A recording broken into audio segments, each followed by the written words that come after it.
The candle trembles. Its flame dances in a cold draft that seeps through the cracks of a stone window. Beyond the walls, a storm rumbles across the fields of 16th-century Provence. Inside, a man bends over a wooden desk, his quill scratching furiously across parchment. The smell of ink, wax, and rain fills the air. His name is Michel de Nostradamus, though the world will come to know him by another Nostradamus, the seer who claimed to see centuries yet unborn. He pauses, eyes half closed, as though listening to a whisper from another realm. Lightning flares, illuminating shelves of star maps, astrological charts, and apothecary jars filled with strange powders. Somewhere, a clock tolls midnight.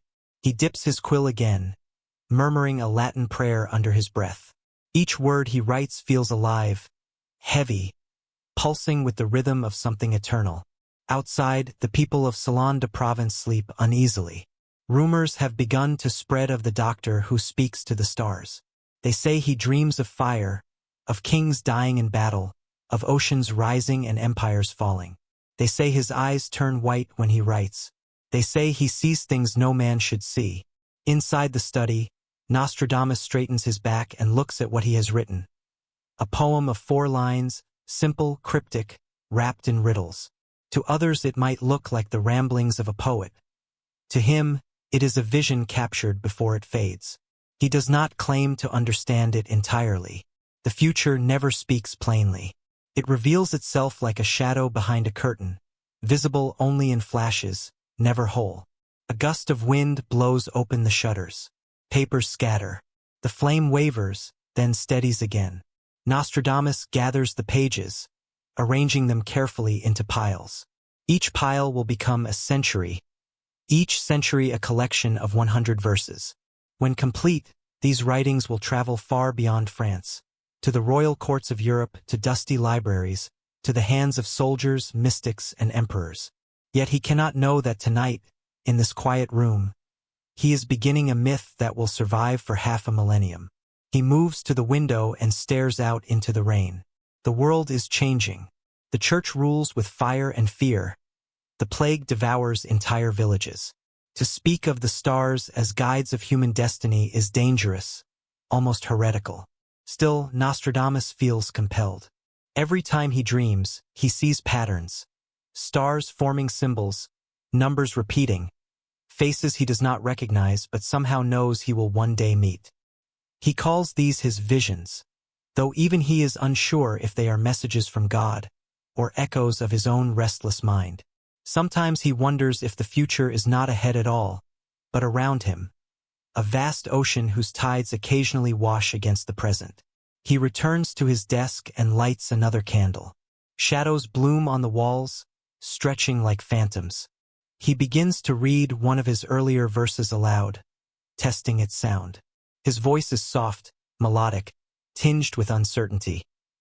The young lion shall overcome the old, in single combat, eyes pierced in a golden cage. He frowns. It came to him in a dream weeks ago, a vision of 2 warriors and a shattered helm. He cannot shake the feeling that it means something terrible, something close at hand.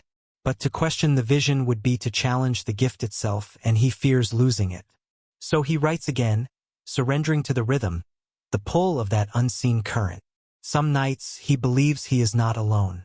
He has spoken before of the presence, a force that arrives between waking and sleep, when the world is hushed and the veil between times grows thin. It does not speak in words. It shows him images. Towers falling, fire raining from the sky, people crying out beneath banners of empires not yet born. He sees metal birds crossing clouds, oceans boiling with machines. The images terrify him, yet he cannot look away. His quill races to catch every fragment before dawn steals them back. When morning comes, he reads what he has written, and even he cannot fully decipher it. The future, he writes in the margin, is a mirror in smoke. The storm outside begins to fade. A faint light creeps over the horizon. Nostradamus closes his book and presses a hand to its cover, murmuring, "Let it be hidden until the world is ready." He does not write for fame, nor even for understanding. He writes to release what haunts him, Perhaps he thinks prophecy is not a gift at all but a burden, the weight of knowing too much and too little at once. He blows out the candle. The room sinks into darkness. Centuries later, historians will argue whether he truly saw the future or merely the fears of his own age. But in this moment, with rain still dripping from the eaves, and the first dawn light touching the pages of his strange verses, a single truth remains. One man, alone with his visions, began a work that would outlive him, outlive kingdoms, and whisper across the ages. His quatrains would become riddles for generations to decode, prophecies to claim, warnings to fear. They would be blamed for wars, worshipped in times of despair, and dismissed by skeptics. Yet through it all, the image endures, the candlelight, the storm, the man who dared to write the future in the language of dreams. What did he see in that flickering flame? What power compelled him to record what he could not explain? As thunder fades into silence, one question lingers like smoke in the air. Was Nostradamus truly seeing tomorrow, or was he seeing us all along? The world into which Michel de Nostradamus was born was one of dust, hunger, and holy fear. The year was 1503, in the small French town of Saint-Rémy-de-Provence, a place of olive groves and superstition. Plagues came and went like seasons, leaving empty cradles and silent chapels. Faith was not a comfort. It was a weapon, and the church's shadow stretched across every home. In this world, a child of Jewish descent was expected to keep his head bowed. Nostradamus' family, once openly Jewish, had converted to Christianity a generation earlier, compelled by persecution and the promise of survival. Yet within the walls of their modest home, echoes of older knowledge remained, whispered fragments of Hebrew mysticism, herbal medicine, and an ancient respect for the stars. Michel's grandfather, Jean de Saint-Rémy, recognized something rare in the boy, a mind that absorbed the world as though it were all one great pattern. When other children played in the fields, Michel would stare at the night sky, tracing constellations with his finger, asking what invisible force made them move. His grandfather taught him Latin and Greek, the languages of scholars and physicians, and introduced him to the old writings of Ptolemy and Galen. But it was the forbidden books, astrology, Kabbalah, and alchemy, that lit a secret fire in him. Everything, his grandfather told him once, is written in the heavens. The stars are not God's, Michel, they are God's handwriting. As a young man, he left home to study medicine at the University of Avignon, though the school would soon close its doors as the plague swept through the city. The air stank of death.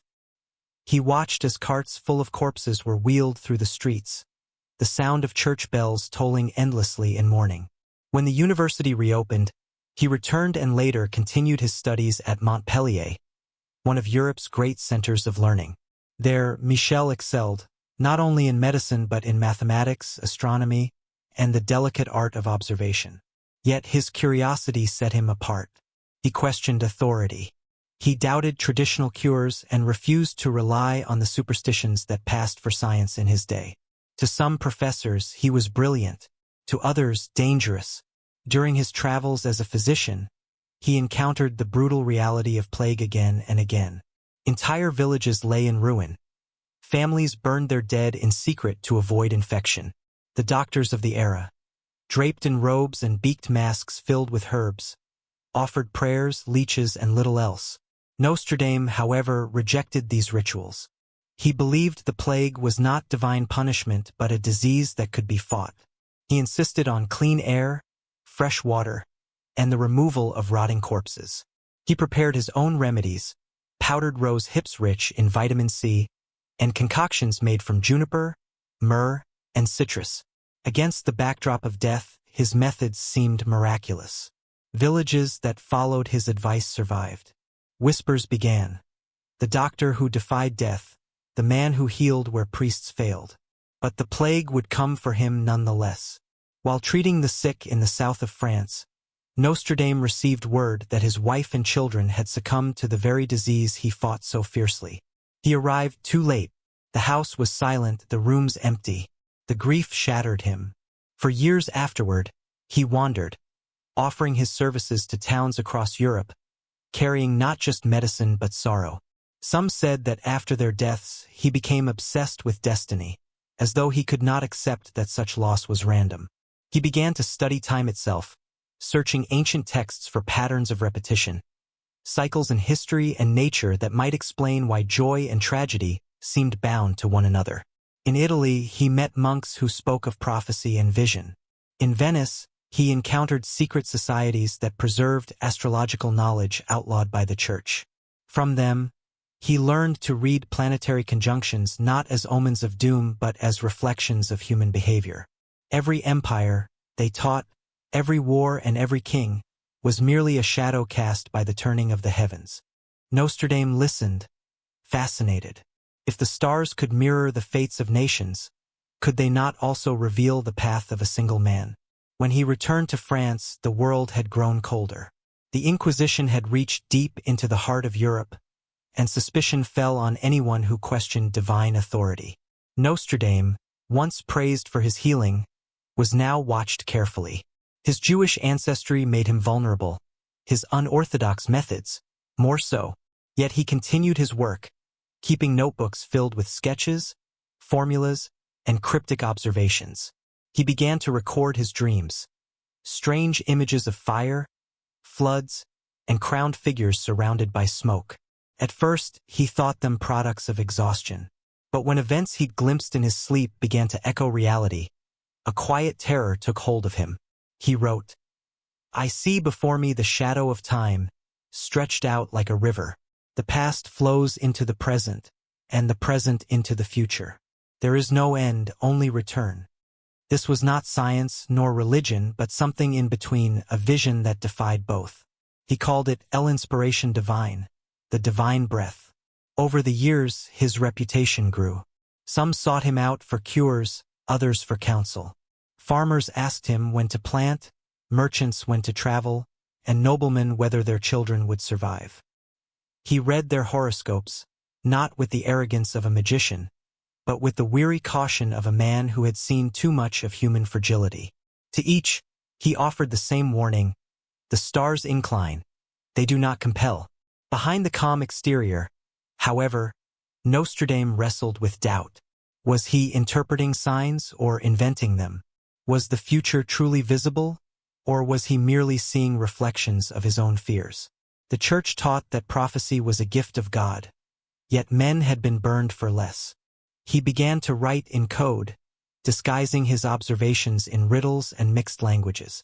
If anyone questioned him, he could claim it was only poetry. And perhaps he thought it was poetry, the only form that could hold what logic could not explain. As the years passed, he settled once more in the south, in the town of Salon de Provence. There he married again, fathered children, and built a home filled with books and instruments. But even in moments of peace, he remained haunted. The memory of his first family, the whisper of dreams that returned night after night, all these became the seed of something larger, something that would soon consume him completely. In the evenings, neighbors sometimes saw light burning in his study long after midnight. Some said he was making medicines. Others claimed he was summoning spirits. The truth was simpler and stranger. He was writing. Not case notes or recipes, but verses, hundreds of them. He wrote as if possessed, each quatrain a fragment of vision half understood, half feared. His wife and once asked what they meant. He smiled sadly and replied, "They are not for me to understand." Thus began the transformation from healer to prophet. The man who once fought death with herbs and intellect was now seeking to understand the architecture of destiny itself. He was no longer merely observing disease and healing flesh, he was diagnosing time. The boy who had once stared at the stars was still there, only now the stars were inside him, burning, relentless, and full of secrets. In the silence of that small Provençal town, as his quill moved across the parchment, a new chapter of history began to take shape, the birth of Nostradamus, the man who would attempt the impossible, to read the future in the language of eternity. The stench of death was everywhere. It clung to the air, seeped into clothing, into the pores of every living soul. In the year 1520, the plague once again swept across Europe like a dark tide. Towns that had thrived for centuries were reduced to silence within weeks. Streets became graveyards, and the bells of mourning never ceased. Amid the chaos, a lone figure moved through the devastated villages of southern France. Not a priest bearing holy water, but a young physician carrying vials of herbs, cloth, and hope. Michel de Nostradamus rode from town to town, risking his life for strangers. Where others fled, he entered the homes of the dying. He did not wear the bird-beaked masks of his peers, nor did he believe in the superstitions that passed for medical wisdom.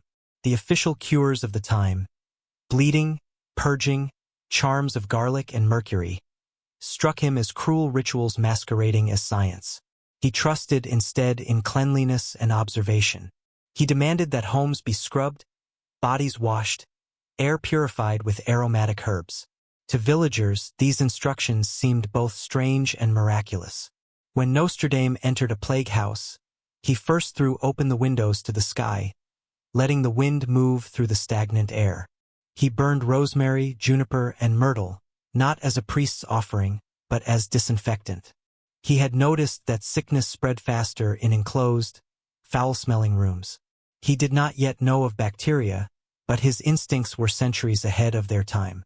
As he traveled, he recorded everything, the symptoms, the conditions of the sick, even the phases of the moon. He believed that disease, like weather, moved in patterns. Each town became an experiment, each cure a lesson. Some of his patients recovered, defying all expectations. Word spread of the doctor who challenged the plague and lived.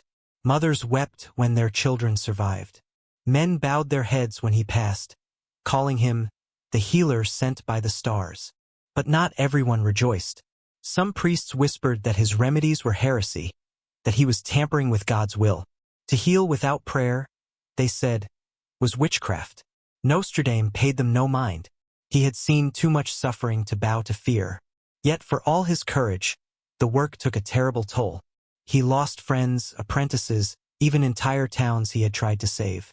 Once, after weeks in a plague-ridden city, he returned to find that his supplies had run out and his own hands trembled from exhaustion. He wrote in his notes, "I have learned that to battle death is to battle the nature of the world itself." Still, he refused to surrender. He traveled farther south, through fields abandoned to weeds and villages swallowed by silence.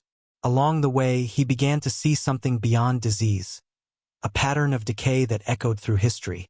Every outbreak, every famine, every war seemed to follow a rhythm. Civilization, he thought, moved like the tides, rising, falling, and rising again. Perhaps even catastrophe was part of a greater design. One night, while sheltering in a monastery near Toulouse, Nostradamus joined the monks for supper. They asked how he endured such horror without losing faith. He replied softly, "I do not lose faith, brother. I lose certainty." The room fell silent. That night, as he lay awake beneath the wooden beams, he watched the moonlight spilling across the floor and imagined it as a silver thread connecting every soul, the living, the dying, and the yet unborn. It was the first time he wondered if time itself was a living thing. In the years that followed, his reputation as a plague doctor grew. He was invited by noble families, consulted by local governors, and admired for his intellect.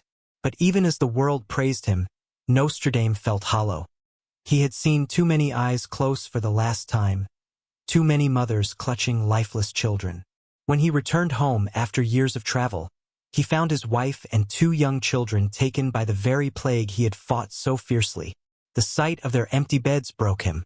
For days, he wandered the countryside alone, a man stripped of all purpose. He later wrote, "No remedy could heal the wound that remained within me. I sought to cure death, but death has cured me of all illusions." That grief became the crucible in which his transformation began. From then on, healing bodies was not enough. He sought to understand the mystery of life itself, the invisible clockwork that governed human fate. When he looked at the night sky, he no longer saw stars as distant fires. He saw them as symbols, silent witnesses to the eternal cycles of loss and rebirth.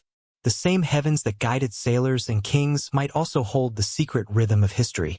Perhaps, he thought, If one could read that rhythm, one could foresee the storms before they arrived. But there was danger in such thinking. In an age when the Church declared the future the domain of God alone, a man who claimed to glimpse it risked the stake. So Nostradamus hid his insights in the language of astronomy and medicine. He spoke of planetary influences and natural tendencies instead of fate. When he gazed through his astrolabe, plotting the movement of Mars and Jupiter, he saw not omens but reflections. The same forces that moved the heavens also moved the hearts of men. War, greed, plague, these were not punishments from above, but consequences of patterns repeating. In small villages, he began to attract followers, students who believed his understanding of disease came from a divine gift. They called him Luvoyant, the seer. He laughed at the title, yet part of him began to wonder. His dreams had grown vivid, almost feverish. He saw visions of cities that did not yet exist, men in strange garments, fire raining from the sky. He would wake drenched in sweat, trembling, unable to separate dream from memory. Was his mind breaking under grief, or was something speaking through him? He dared not tell anyone. To confess such visions would be madness or worse. His journals from this time reveal a man standing between two worlds, healer and mystic, scientist and dreamer. One entry reads, "I treat the sick by the body, yet I fear the sickness of time itself will destroy us all." He began to experiment not just with herbs, but with the rhythm of words, writing his insights in rhyming quatrains that seemed to flow from somewhere beyond reason. He said the verses came to him in moments of trance, when the veil between waking and vision grew thin. They were not meant for the present, but for a future he could sense approaching, a world on the brink of great transformation. In the villages, the plague eventually receded, leaving behind both gratitude and suspicion. Some hailed Nostradamus as a savior, others accused him of unnatural power. The Church never formally condemned him, but its silence was a warning. So he withdrew once more into study, leaving behind the tools of the physician and taking up the instruments of the astrologer, the compass, the globe, the candle. He was no longer content to heal the wounds of the flesh. He sought to diagnose the soul of the world. By the time the last plague fires burned out, Michel de Nostradamus had changed beyond recognition. The gentle doctor had become something else, a man haunted by the patterns of fate, driven by the need to understand what lay behind the suffering he had witnessed. The healer of the Black Death would soon become the prophet of centuries. And though he did not yet know it, the verses he began to write would carry his name far beyond the plague-ridden towns of France, into the very heart of history itself. The stars above Provence glimmered with the quiet patience of eternity. For most, they were ornaments of the night, but for Michel de Nostradamus, they were instruments, a celestial clock marking the heartbeat of the universe. After years of travel, healing, and loss, he returned home to Salon de Provence with a mind no longer content to study only the body. He had come to believe that illness, politics, and even love followed hidden rhythms, as if the heavens themselves pulled invisible strings through every human soul. To understand those strings, he began to study the stars not as a dreamer, but as a scientist and alchemist of meaning. Each evening, he would climb to the rooftop terrace of his home, carrying an astrolabe, wax tablets, and a lantern. The townspeople sometimes saw the flicker of his light and whispered that the old doctor was summoning spirits. But Nostradamus ignored the rumors. The sky was his laboratory. He charted the movements of Mars and Saturn, watched how Venus lingered in the west, how Jupiter vanished into the glare of the sun. He took notes as if recording the breath of the cosmos. To him, every planetary alignment was a verse in a divine poem. Humanity, he wrote, was merely a mirror that reflects the heaven's will. In those years, astrology and astronomy were not yet separate sciences. To study one was to embrace both. The universe was a living being, and every event on Earth, the birth of a child, the rise of a king, the fall of an empire, was an echo of celestial motion. This belief was ancient, stretching back to Babylon and Egypt. Yet in the 16th century it remained both revered and feared. The Church tolerated astrology when it served kings, but punished it when it questioned divine authority. Nostradamus walked a dangerous line. He spoke of patterns, not fate, tendencies, not certainties. Still, his fascination deepened. He began experimenting with scrying, a meditative practice that blurred the boundary between observation and vision. On his desk sat a brass bowl filled with water and a suspended drop of oil, its surface catching the candlelight like liquid glass. He would gaze into it for hours, breathing steadily until the world dissolved into reflection. Sometimes, he claimed, the water shimmered with images. Towers in flame, faces unknown, seas of ships beneath a red sky. These moments terrified and entranced him in equal measure. He later wrote, "My eyes became the lens through which the eternal projected its shadow." Whether those visions were hallucinations or something beyond reason, he could not tell. But they fed a growing conviction that the future was not sealed, but visible in fragments to those willing to look. He began to write again, but this time not in medical journals or diaries. His words became poetry, structured and deliberate. Each quatrain was a vessel for mystery, 4 lines designed to capture what he glimpsed between reason and revelation. He wrote in a mix of languages, Old French, Latin, Provençal, even Greek. To some, this was eccentricity. To him, it was protection. The Inquisition still hunted heresy, and coded language was armor. If accused, he could claim the verses were mere literature, not prophecy. Yet within their strange syntax, he buried meaning, astrological coordinates, historical allegories, and symbols of celestial conjunctions. The more he wrote, the more he felt that time itself was circular. Events did not simply progress. They repeated, spiraling through history like the orbits of the planets. He compared humanity's wars and plagues to the great conjunctions of Jupiter and Saturn, which occurred every 20 years, each bringing shifts in politics and religion. Perhaps, he thought, history was not random chaos but a vast celestial rhythm, and those who listened closely could hear the next beat before it struck. To his contemporaries, this sounded like madness. To Nostradamus, it was revelation. He began to attract visitors, scholars, nobles, and mystics eager to see the man who read the sky like scripture. They found him surrounded by books, the Tetrabiblos of Ptolemy, the writings of Arabic astrologers like Abu Mashar and Averroes, and the works of alchemists who sought to unite spirit and matter. His library smelled of ink, dust, and oil of roses. To those who entered, he seemed both scientist and priest, explaining planetary movements with mathematical precision one moment, then speaking of divine harmony the next. All things, he told a young apprentice, are born beneath a signature in the heavens. To know one's stars is to read one's destiny, but not to be bound by it. At times, he worked in near trance, as though guided by something he could neither name nor refuse. His wife, and described hearing him speak softly to the darkness, reciting the names of angels and planets as he wrote. The children learned not to disturb him when the candles burned late. She feared for his health, but he insisted that the visions came only when he surrendered completely to them. The mind must be silent, he told her, for the stars to speak. There were moments of doubt too, nights when his calculations failed, when the heavens seemed silent and his own thoughts turned against him.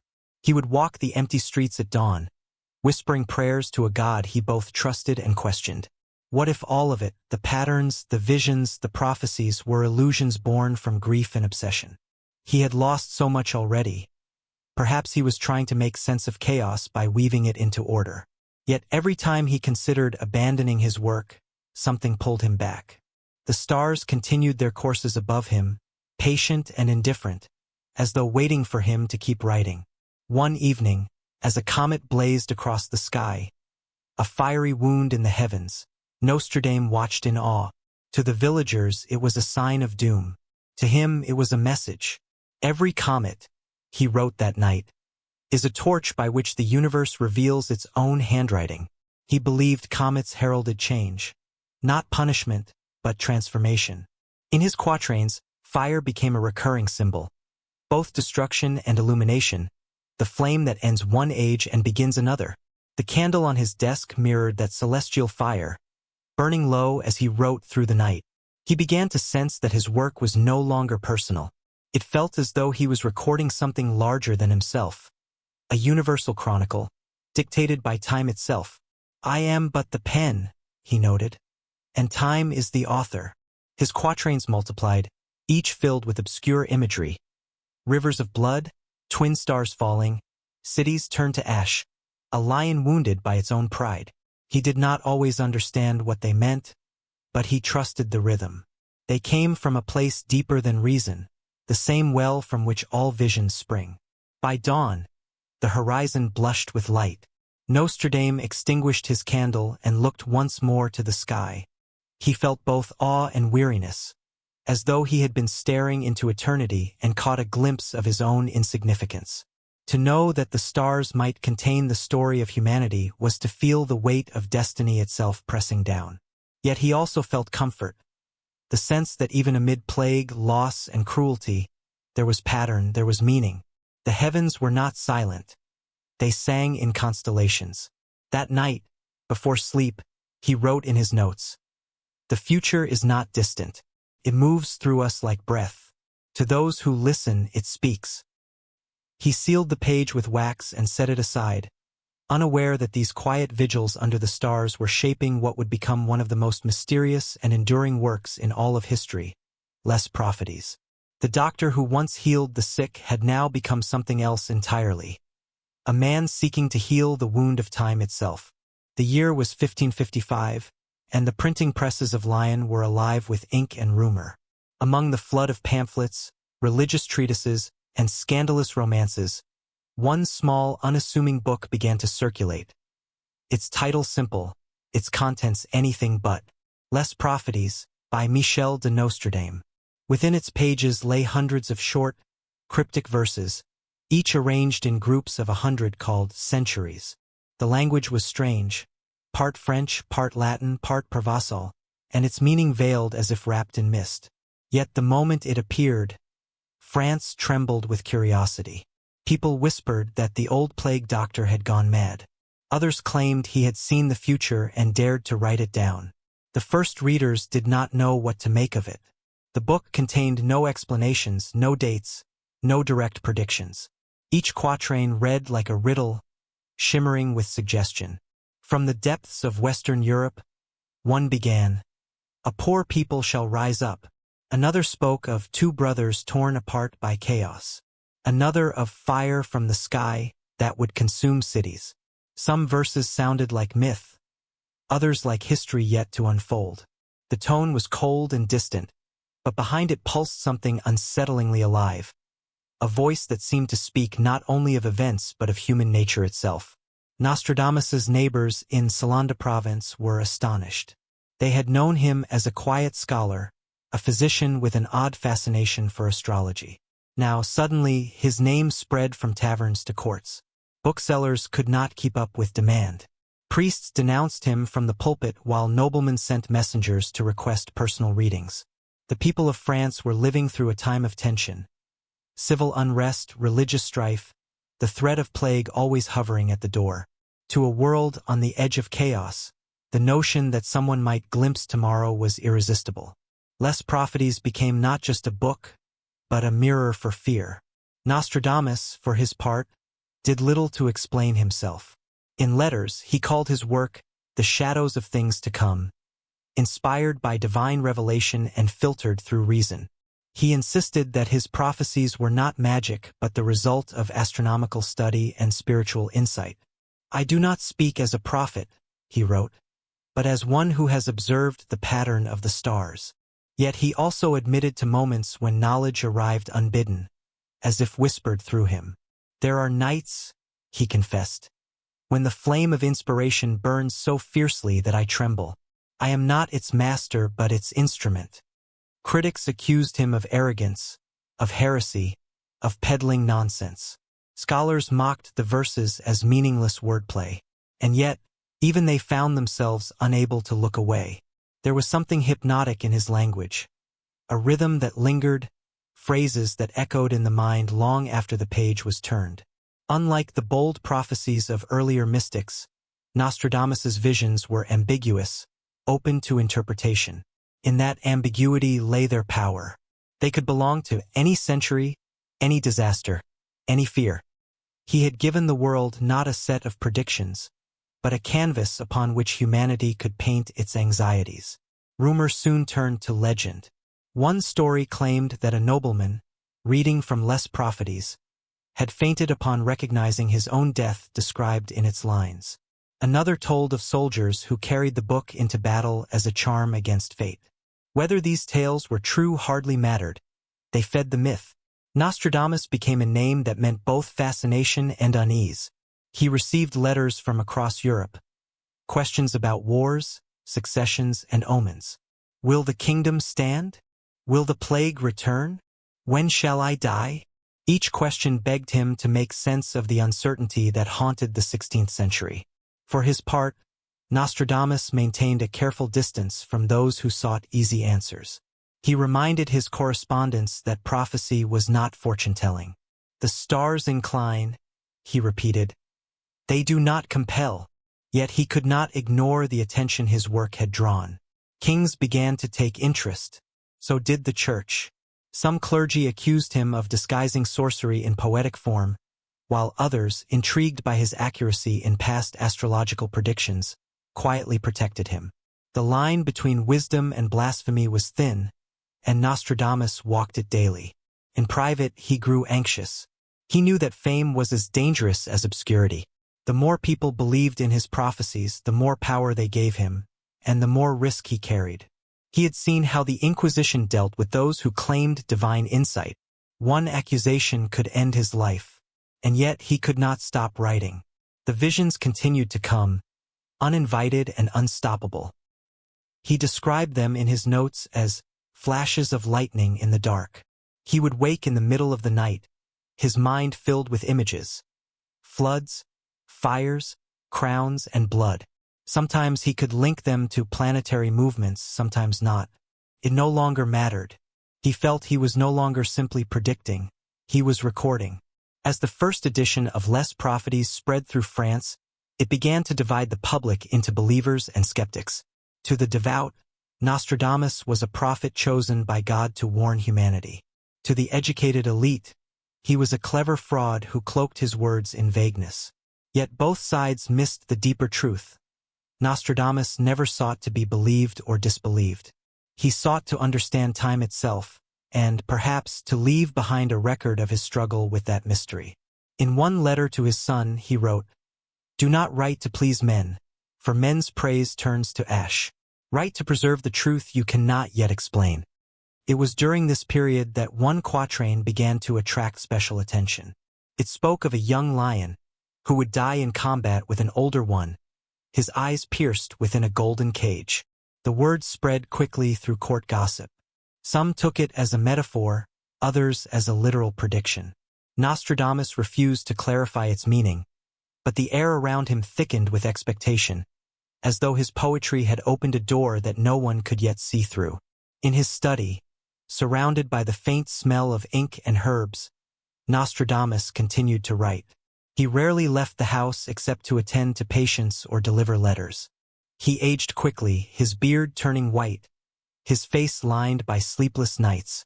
Visitors often described him as gentle but distant, his gaze fixed somewhere beyond the present moment. When asked where his inspiration came from, he would smile faintly and answer, "From the same place as the wind." Despite his humility, he could sense that something extraordinary had begun. The book was no longer his alone. It belonged to history now. Whether misunderstood or revered, Lost Prophecies had taken on a life of its own, a living riddle that would outlast kingdoms. Nostradamus knew that people would twist his words, that centuries later his name would be invoked in times of terror and wonder. Yet perhaps that was his intention all along. A prophecy too clear would die the moment it was fulfilled. But one wrapped in mystery would live forever, changing shape with every age. As the year turned, Nostradamus placed his finished manuscript on a wooden table beside a candle burned nearly to its base. The night outside was quiet, save for the faint hum of wind through the olive trees. He looked at the pages, his life's strange labor, and whispered, "Let them see what they wish to see." Then he blew out the flame. In darkness, the future began to stir. The court of France was a theater of beauty and danger, and in 1556, its most dazzling star was Catherine de' Medici, the Italian-born queen consort of King Henry II. She was a woman of sharp intelligence and deeper fear, living in an age when politics and prophecy often shared the same breath. France was riven by religious tension, the Protestant Reformation was spreading like wildfire, and the court was haunted by omens, strange comets, eclipses, and whispers of betrayal. Catherine, fascinated and frightened by the notion of destiny, sought guidance wherever it might be found. Word reached her of a man in Provence who read the future through stars and symbols, a man whose book had unsettled both scholars and peasants alike. His name, she was told, was Nostradamus. Her messengers first approached him with caution. Nostradamus had long avoided noble courts, aware that proximity to power was a double-edged sword. To advise a monarch could bring wealth and favor, or accusations of heresy and treason. But Catherine's request was different.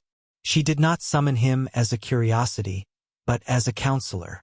The queen wanted to know what awaited France, her children, and the fragile crown that rested on her husband's head. After much persuasion, Nostradamus agreed to travel to Paris. The journey north was long and uneasy.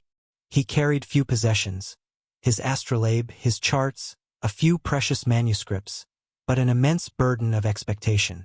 When he arrived, the city overwhelmed him. Paris in the mid-16th century was a cacophony of bells, merchants, and filth, yet beneath the noise lay a sense of grandeur. The royal palace at the Louvre gleamed with marble and banners, its courtyards filled with courtiers who measured every glance and gesture, as if life itself depended on etiquette. Nostradamus, the provincial doctor turned prophet, must have seemed an odd figure amid the silks and perfumes. Austere, soft-spoken, his black robes simple and unadorned. But his eyes carried something the courtiers lacked. A steady calm, as if he had already seen the vanity of their games play out 100 times before. Catherine received him in a private chamber draped with tapestries of celestial scenes, angels, planets, and constellations. She wasted no time with pleasantries. The queen's voice, though soft, carried a steel edge. "Master Nostradamus," she said, "they tell me you have seen the future. Tell me then, what future awaits my sons?" Her question was both maternal and political, for her sons were the future kings of France. Their survival meant the survival of her power. Nostradamus studied her face for a long moment before replying. "Majesty," he said carefully, "the stars do not speak in certainties. They reveal tendencies, alignments, the tides of fate. To read them is to glimpse the ocean, not the shore." Still, Catherine pressed. She wanted names, dates, outcomes, the kind of knowledge no mortal could safely hold. In the candlelight, Nostradamus unfolded his charts, tracing the movements of Jupiter and Saturn with his finger. He spoke of conjunctions and eclipses, of wars that would tear Europe apart, of kings crowned too young and dying too soon. His words were poetic yet grim. He predicted that the royal line would face many changes, dangers, and mortal perils. That one of her sons would reign briefly but leave a scar on France that would last generations. Catherine listened motionless, her eyes fixed on him as though afraid to blink. When he finished, there was silence. Then, quietly, she asked him about her husband, King Henry II. Nostradamus hesitated. The queen noticed and pressed harder. "Tell me the truth," she said. "Do not fear it."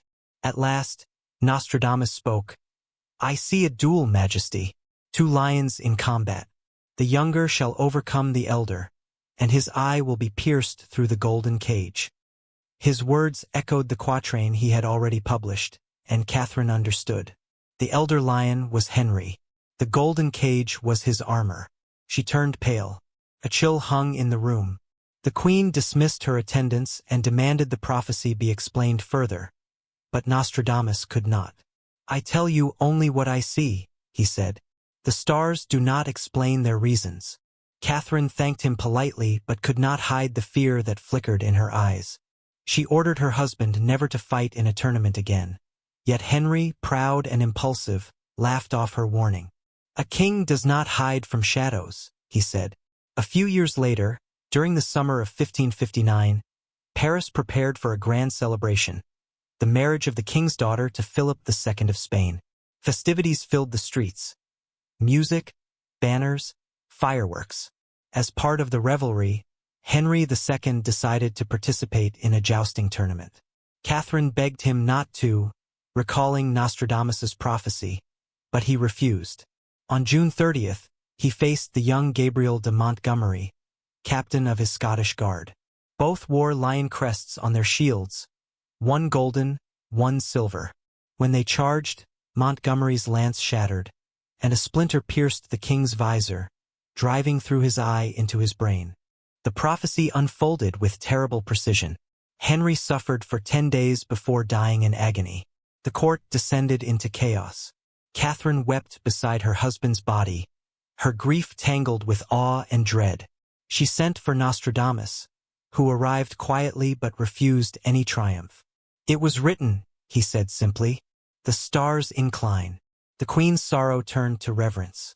From that moment on, she regarded him not merely as an astrologer, but as a man touched by divine mystery. She made him court advisor, granting him protection from the church and a permanent place in royal council. Under Catherine's patronage, Nostradamus's fame reached its zenith. He cast horoscopes for princes, charted omens for royal births, and advised on matters of politics and plague. Some nobles sneered that he was a charlatan, a poet skilled at pleasing queens. But Catherine saw something more. She was a woman who believed the future could be shaped, and Nostradamus, with his veiled language and solemn eyes, gave her a sense of mastery over the unknown. Yet for Nostradamus, the burden grew heavier. Each success drew more demands, more superstition, more danger. He knew that one correct prophecy could make him famous, but one wrong word could make him a heretic.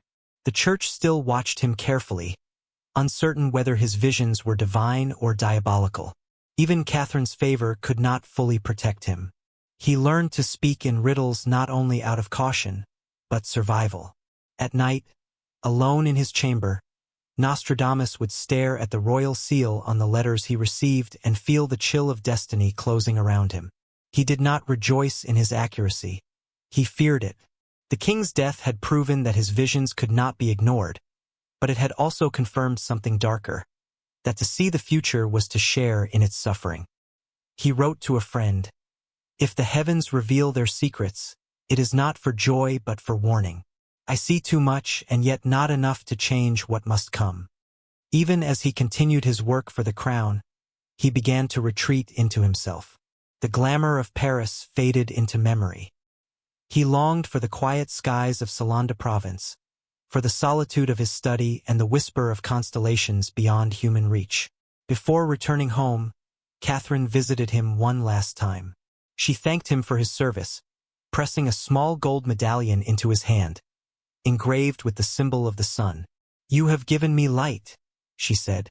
Nostradamus bowed deeply but answered, "Majesty, light reveals as much sorrow as beauty. Guard your children well." When he left Paris, the air was thick with rumor and reverence. Some said the prophet had foreseen every death yet to come in the royal family. Others claimed he had bargained with angels or with demons. Nostradamus himself said nothing. He traveled south through the countryside, past villages still scarred by plague, and felt the burden of his words heavy in his chest. For the first time, he understood that prophecy was not a gift but a wound, a vision that cuts both ways, through the seer and the seen alike. When Nostradamus returned to Salonda province, he did so not as a humble doctor, but as a man whose name had become legend. The peasants whispered it with awe. Scholars debated it in universities.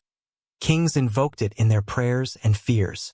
His prophecy about King Henry II's death had spread across Europe like wildfire, a story retold in every tavern and every court, each time growing stranger, darker, more miraculous. For many, he was no longer Michel de Nostradamus. He was Le Prophète du Roi, the man who could see through the veil of time. Yet for Nostradamus himself, that fame was a curse wrapped in the guise of glory. The world believed him to be something almost divine, but he felt only the exhaustion of a man who had stared too long into eternity. Salon de Provence had changed little since his youth. Its narrow streets still wound through stone houses scented with lavender and smoke. The people greeted him warmly, some out of respect, others out of fear. They brought him offerings, bread, fruit, wine, as though he were a saint or a sorcerer. Mothers asked him to bless their children. Merchants begged him to predict their fortunes. He accepted their kindness but kept to himself. His fame had made him powerful, yet also dangerously visible. He knew too well how swiftly admiration could turn to suspicion. In the quiet of his home, he resumed his nightly vigils under the stars. The sky comforted him as nothing else could. It was unchanged by war or rumor, a silent witness to all human folly. Yet even there, solitude eluded him.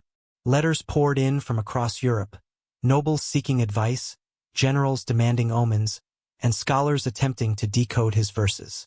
Some wrote with reverence, others with accusation. "Are you prophet or deceiver?" one demanded. "If you truly see the future, why do you not warn us plainly?" Nostradamus rarely answered. To explain himself was impossible. To deny his visions would be dishonest. So he withdrew deeper into the refuge of obscurity, writing in codes, symbols, and riddles that only time itself could decipher. His nights became a strange blend of work and prayer. He would light candles before his brass bowl, fill it with water, and gaze until the reflection blurred into shadow. Then, as the house fell silent, words began to come. Sometimes they appeared like whispers from another realm, other times like thunderclaps of certainty. He wrote quickly, almost feverishly, afraid that the vision would vanish before he could capture it. The quatrains multiplied, hundreds more, cryptic and cold. He arranged them carefully into his great book, Lost Prophecies, expanding its reach, century by century, until it contained nearly 1,000 verses. Each quatrain was a fragment, an echo of a moment not yet born. He wrote of great fires in the northern lands, of the death of a just man by a thunderbolt, of 2 cities struck by twin scourges. He saw rivers running red, towers collapsing, and empires dissolving in dust. Yet he also wrote of peace, of golden ages and rebirths, of mankind rising from ashes. To him, history was a pendulum, swinging between order and chaos, never still. "Time is a serpent," he wrote, devouring its own tail. The deeper he went into his work, the more fragile his health became. He suffered from gout, fevers, and chronic pain that left him confined to bed for days. Still, he refused to rest. His quill scratched through the night, his fingers trembling but determined. And his wife often found him at dawn, asleep at his desk, surrounded by half-finished manuscripts and extinguished candles. She feared he was working himself to death. "Michel," she would whisper, "the world can wait." But he only smiled faintly. "The world cannot wait, my dear. It rushes toward its destiny whether I write or not." As the years passed, rumors grew darker. Some said he consorted with spirits. Others accused him of summoning demons to reveal the future. The church, wary of his influence, considered reopening an inquiry into his works. But Nostradamus had allies, powerful ones. Catherine de' Medici, now queen regent after her husband's death, remained his steadfast protector. She wrote to him often, asking for counsel in the turbulent years that followed. France was descending into chaos. Protestant and Catholic factions waged open war, and blood stained the streets of Paris. Catherine relied on Nostradamus's counsel to guide her through the uncertainty. She even visited him again, this time not as a queen, but as a desperate mother seeking reassurance that her children would survive the storm. When she arrived in Ceylon, Nostradamus was frail but lucid. He welcomed her with humility, offering herbal remedies for her ailments and tea brewed from mountain flowers. They spoke for hours, and though the details of their conversation were never recorded, it was said that Catherine left his home pale and thoughtful. Some claimed he warned her of the coming St. Bartholomew's Day massacre, when thousands of Protestants would be slaughtered in Paris. Others believed he spoke of her sons, each doomed to rule briefly, their crowns heavy with sorrow. Whatever he said, the queen never revealed it. She returned to Paris with renewed determination and a shadow in her eyes. Nostradamus, meanwhile, turned his attention to the manuscript that would outlive him. He revised Lost Prophecies, editing his verses and adding new ones drawn from fresh visions.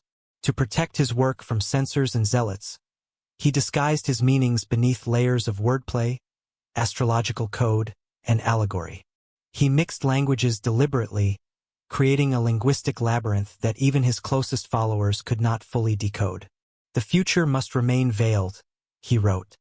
"For if it were seen clearly, mankind would lose the will to act." He believed too much knowledge was a curse, that if people knew their fate, they would cease striving against it. Thus, his prophecies became puzzles meant not to reveal, but to awaken curiosity. In the town square, the people still whispered of his powers. When a local noble's child recovered from illness after visiting him, they called it a miracle. When a drought ended shortly after he predicted rain, they called it proof. But Nostradamus himself grew uneasy with the reverence. He knew how easily faith could turn to fanaticism. He urged his followers to seek knowledge, not worship. "Do not look for certainty in my words," he told them. "Look for wisdom, for truth wears many masks." As his fame spread beyond France, to Italy, Spain, and even England, his detractors multiplied too. Pamphlets circulated calling him a liar, a charlatan, a corrupter of souls. Some accused him of plagiarizing ancient prophecies. Others claimed he had sold his soul for knowledge. He read these accusations in silence, neither defending nor condemning himself. To answer them would be to enter a debate that had no end. He once told a visiting scholar, "Those who call me false are right in part, for I am human. But those who call me divine are wrong, for I am no more than dust that speaks." By the late 1560s, Nostradamus was old and weary. His joints ached, and his sight began to fail. Yet he continued to write, driven by the sense that his time was short.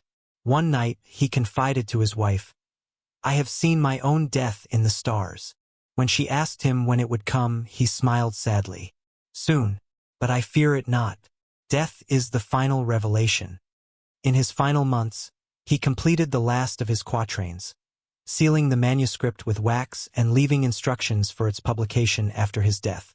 He told his son Cesar, "Guard these words well.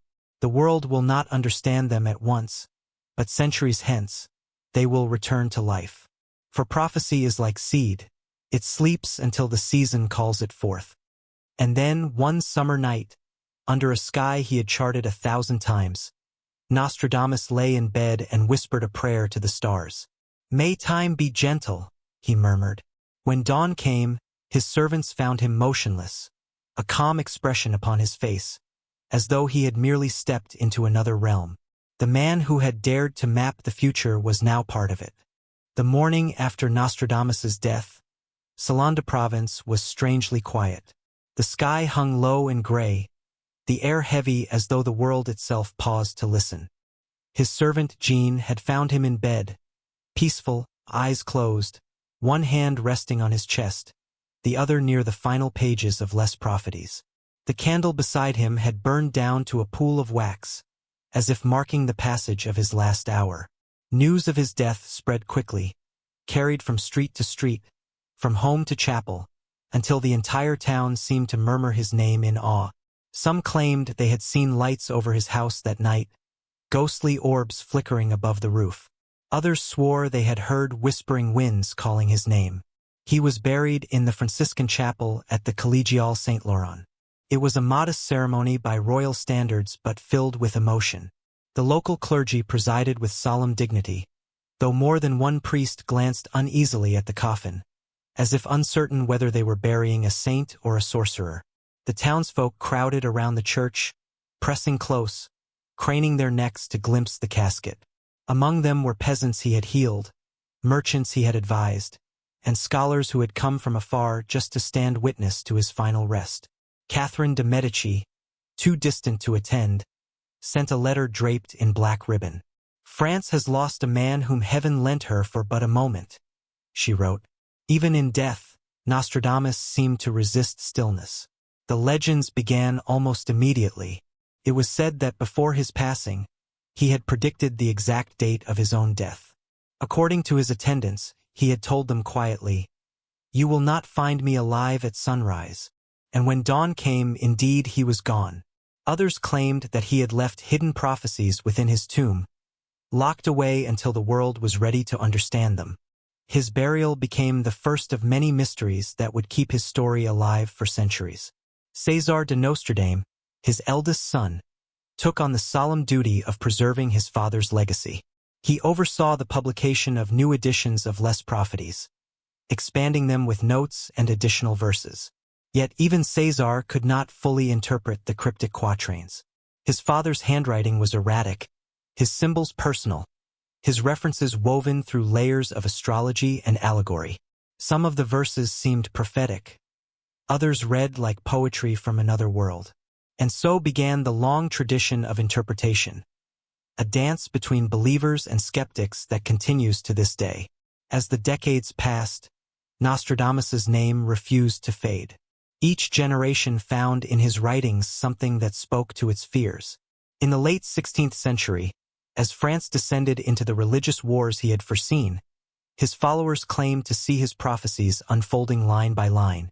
When kings died, when cities burned, when famine stalked the land, people turned to his book for answers.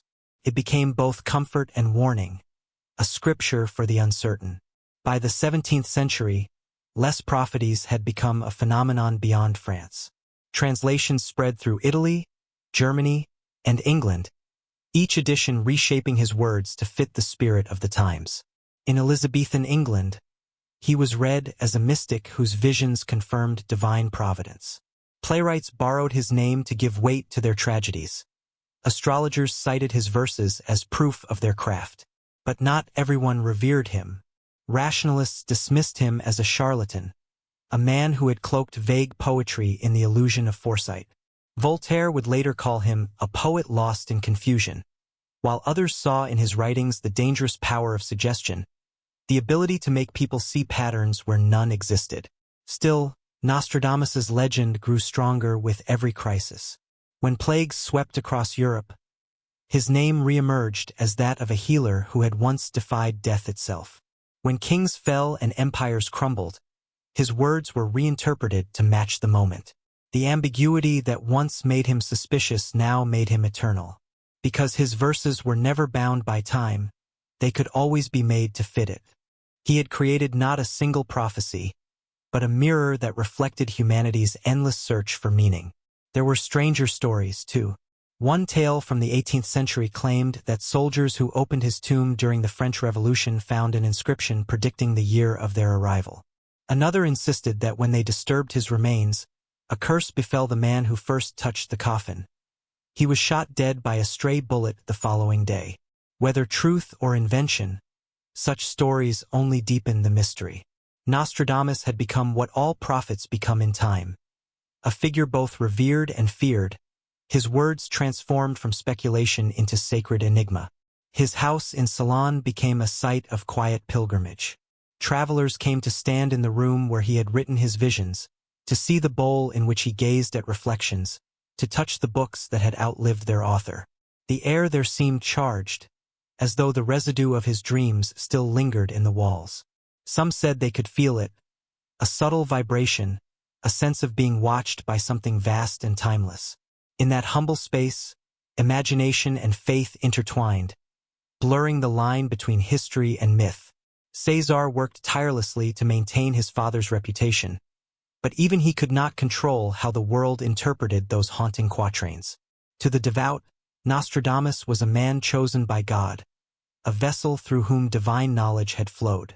To skeptics, he was an opportunist who wrote ambiguously enough to guarantee eternal relevance. Yet both groups were united by one truth. No one could ignore him. His name had transcended the boundaries of his century, becoming a symbol of mystery itself. Meanwhile, scholars tried to decode his methods. They discovered his reliance on astrological charts, his fascination with planetary conjunctions, and his use of historical cycles as models for the future. But even when his techniques were laid bare, his insight remained uncanny. He had written of events centuries before they occurred. Wars, revolutions, assassinations, in language so obscure that it seemed to awaken only when history caught up. His defenders argued that this was proof of genuine prophecy.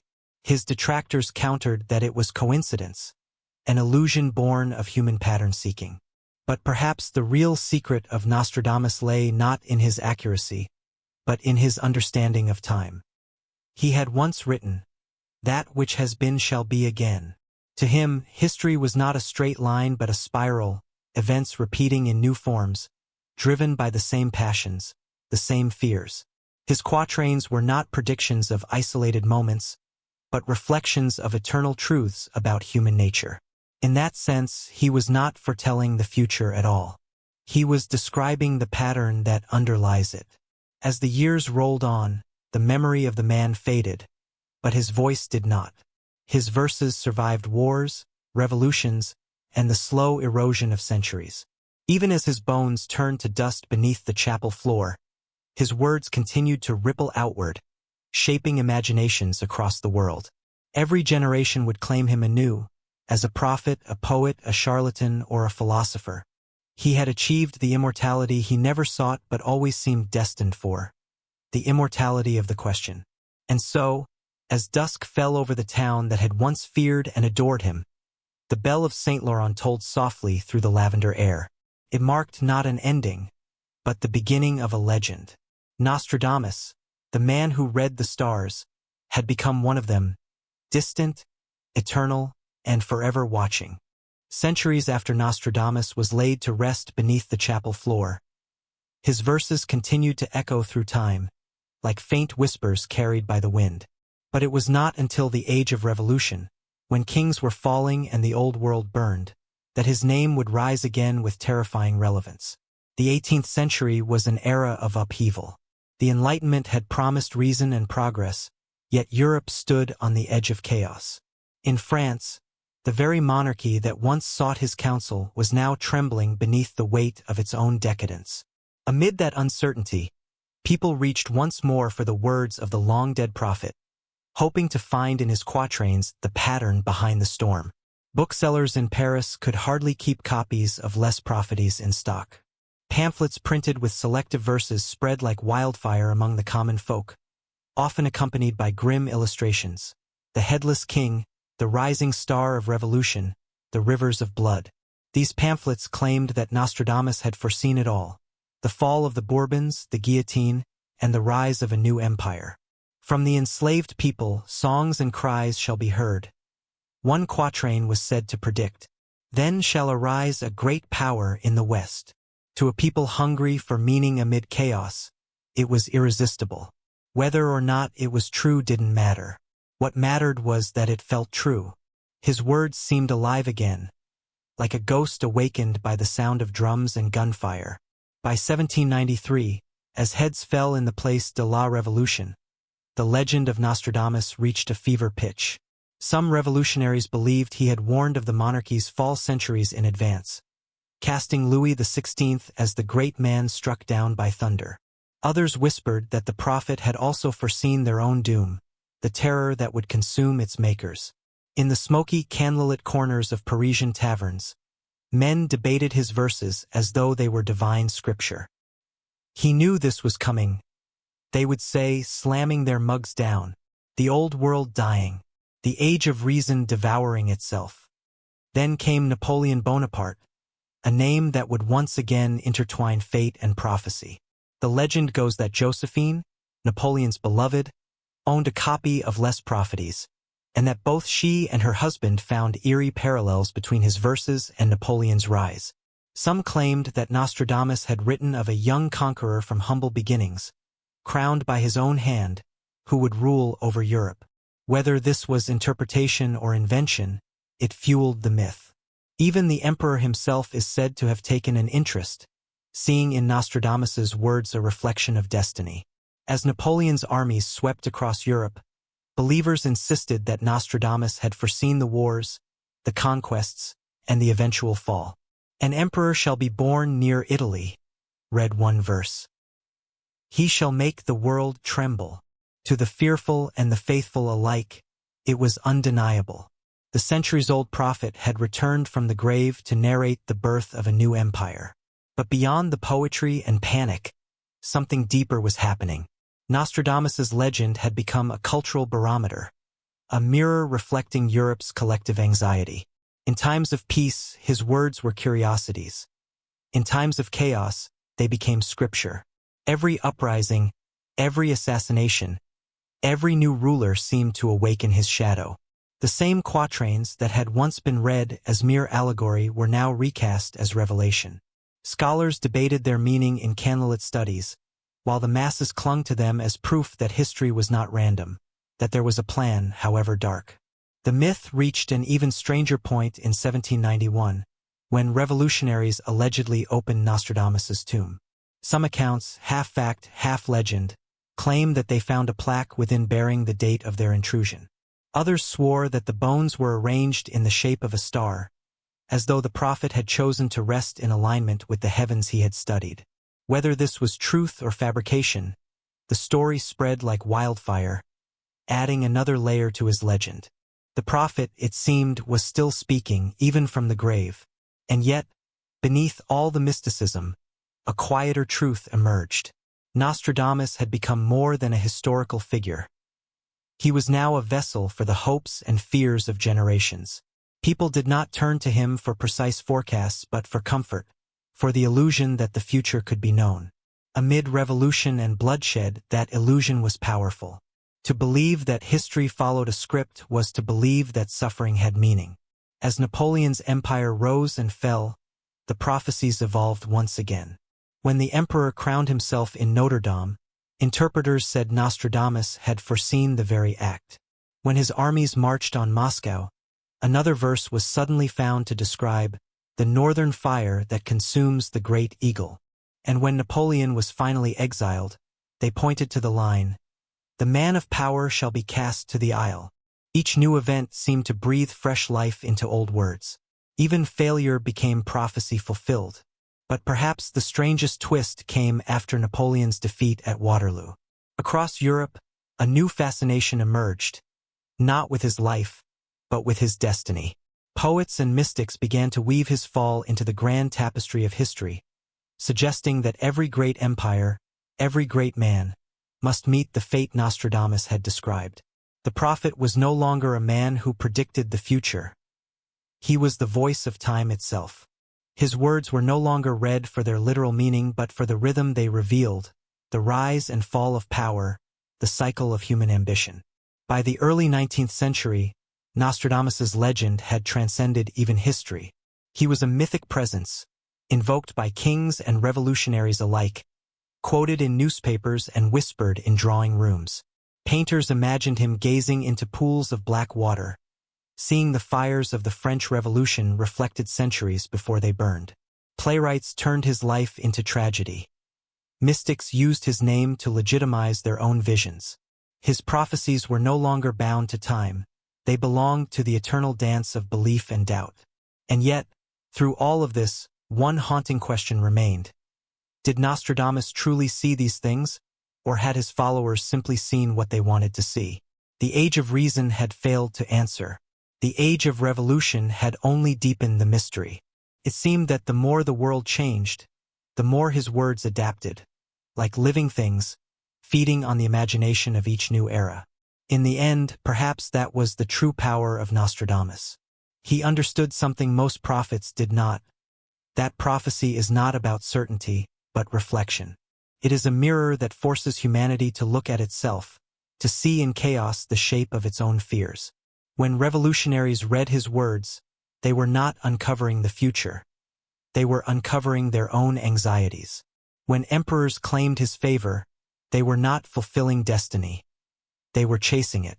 Nostradamus had given them the one thing history cannot, the illusion of control. And so, as the fires of revolution dimmed and Europe rebuilt itself once again, the prophet's voice did not fade. It lingered in books, in rumors, in the hearts of those who still believed that the past and future were threads of the same design. He had become timeless not because his prophecies were flawless, but because they were endless, capable of reshaping themselves to whatever fear or hope the next century would bring. The man who once gazed into a bowl of water to glimpse the future had, in a way, succeeded. His reflections still rippled through time. The 19th century carried Nostradamus into a new age, one that no longer feared the wrath of God but worshipped the promise of progress. Steam engines roared, telegraphs hummed, and the first photographs froze time itself in silver and shadow. Science was ascendant. Reason had become the new religion.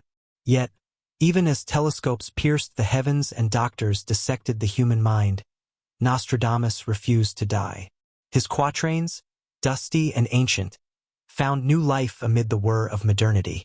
If anything, the more the world believed it had outgrown mysticism, the more it seemed haunted by the man who had once claimed to see the future written in the stars. In salons and smoky coffee houses, intellectuals debated his meaning. Was Nostradamus merely a relic of superstition, or was he a visionary whose cryptic words had outlasted the centuries because they spoke to something timeless? Newspapers began to print his verses alongside headlines, pairing his lines with modern disasters, as though testing whether prophecy could still survive in the age of reason. When an epidemic struck Marseille in 1820, journalists resurrected his name, reminding readers that he had once fought the plague himself. When revolutions rippled through Europe in 1848, publishers drew parallels between his fire from heaven and the literal flames that consumed barricades in Paris. Nostradamus, long dead, had become an unwilling columnist for the modern age. But perhaps the most significant revival came from England, a nation entranced by both science and the supernatural. The Victorians were obsessed with ghosts, spiritualism, and the unseen. Parlors filled with seances, and mediums claimed to channel voices from beyond. Amid this strange tension between rationalism and mysticism, Nostradamus was reborn as both scientist and seer. His writings were republished in elegant editions with gilded covers, his image reproduced in engravings that portrayed him as a solemn scholar surrounded by astrological charts. He was no longer the obscure apothecary of Provence. He was the archetype of the eternal prophet, a man whose knowledge seemed to transcend both faith and reason. Scholars of the era sought to decode him through new methods. The French historian Edgar Leone dedicated years to analyzing the linguistic patterns of the quatrains, while British occultists claimed to have uncovered hidden numerological keys within his verses. Even the emerging field of psychology found interest in his prophecies, with early thinkers suggesting that Nostradamus had accessed what they called the collective unconscious, the buried mind of humanity that senses time as a continuum rather than a line. To them, he was not predicting the future but remembering it, tapping into the eternal cycles of thought and fear that define human civilization. Yet the fascination was not purely academic. For every scholar who studied him, there were 1,000 dreamers who simply believed. They read his quatrains not as puzzles to be solved, but as scripture to be interpreted. Prophecy became fashionable again. Bookstores sold out of Les Prophéties during times of crisis, the Crimean War, the Irish famine, even the great cholera outbreaks. People found verses that seemed to fit every tragedy. The great city shall be afflicted by pestilence. One line read. It was quickly applied to London, Paris, and Naples alike. The vagueness that had once been criticized as proof of deception now became the source of its power. Nostradamus could be everything to everyone: warning, comfort, or divine reassurance. And then came the Great Fire of London, not the one that devoured the city in 1666, but the one that haunted its memory. Victorian writers dug through his prophecies and declared that he had foreseen the catastrophe centuries before it happened, a claim that revived debates about whether time itself could loop back upon itself. Scientists scoffed, yet even they could not ignore the growing allure of a man who seemed immune to the march of progress. For while steam and steel could change the world, they could not explain it. Technology could measure time, but Nostradamus had somehow felt it. Artists and poets embraced him, too. The Romantics saw in his verses the same melancholy that haunted their own age, the sense that beauty and doom were intertwined. Lord Byron once referred to the blind seer whose ink foretold empires, while Victor Hugo, himself fascinated by mysticism, described prophecy as the eternal echo of the human heart. In their eyes, Nostradamus was not merely a predictor of events but a poet who understood that history itself is a form of recurring tragedy. His quatrains, filled with fire, blood, and stars, spoke to the endless rhythm of human ambition and failure. But beneath all the admiration lay unease. As the century moved forward, the world grew darker. Revolutions failed, empires tightened their grip, and the industrial age birthed both progress and poverty. Nostradamus's words began to take on new urgency. "The great city shall be divided by strife," he had written. "The blood of innocents shall be demanded for peace."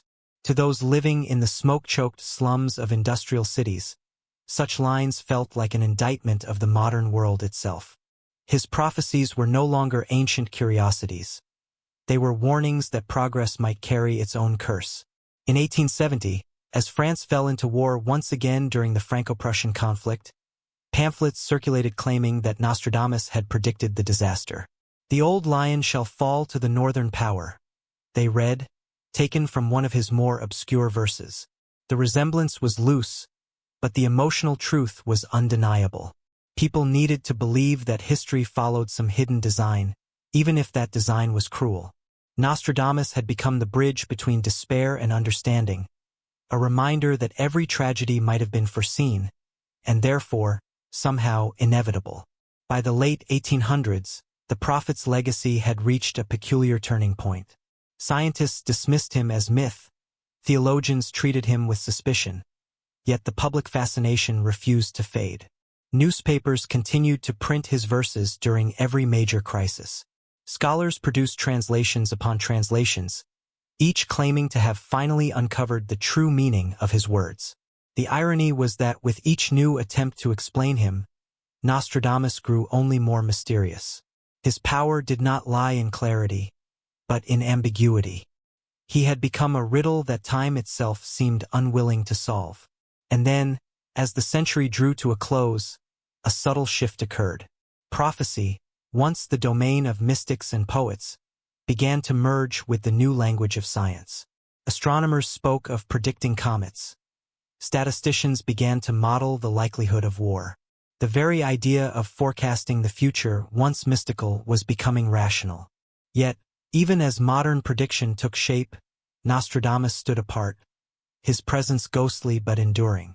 He reminded humanity that beyond the numbers and probabilities lay something unquantifiable, the mystery of fate.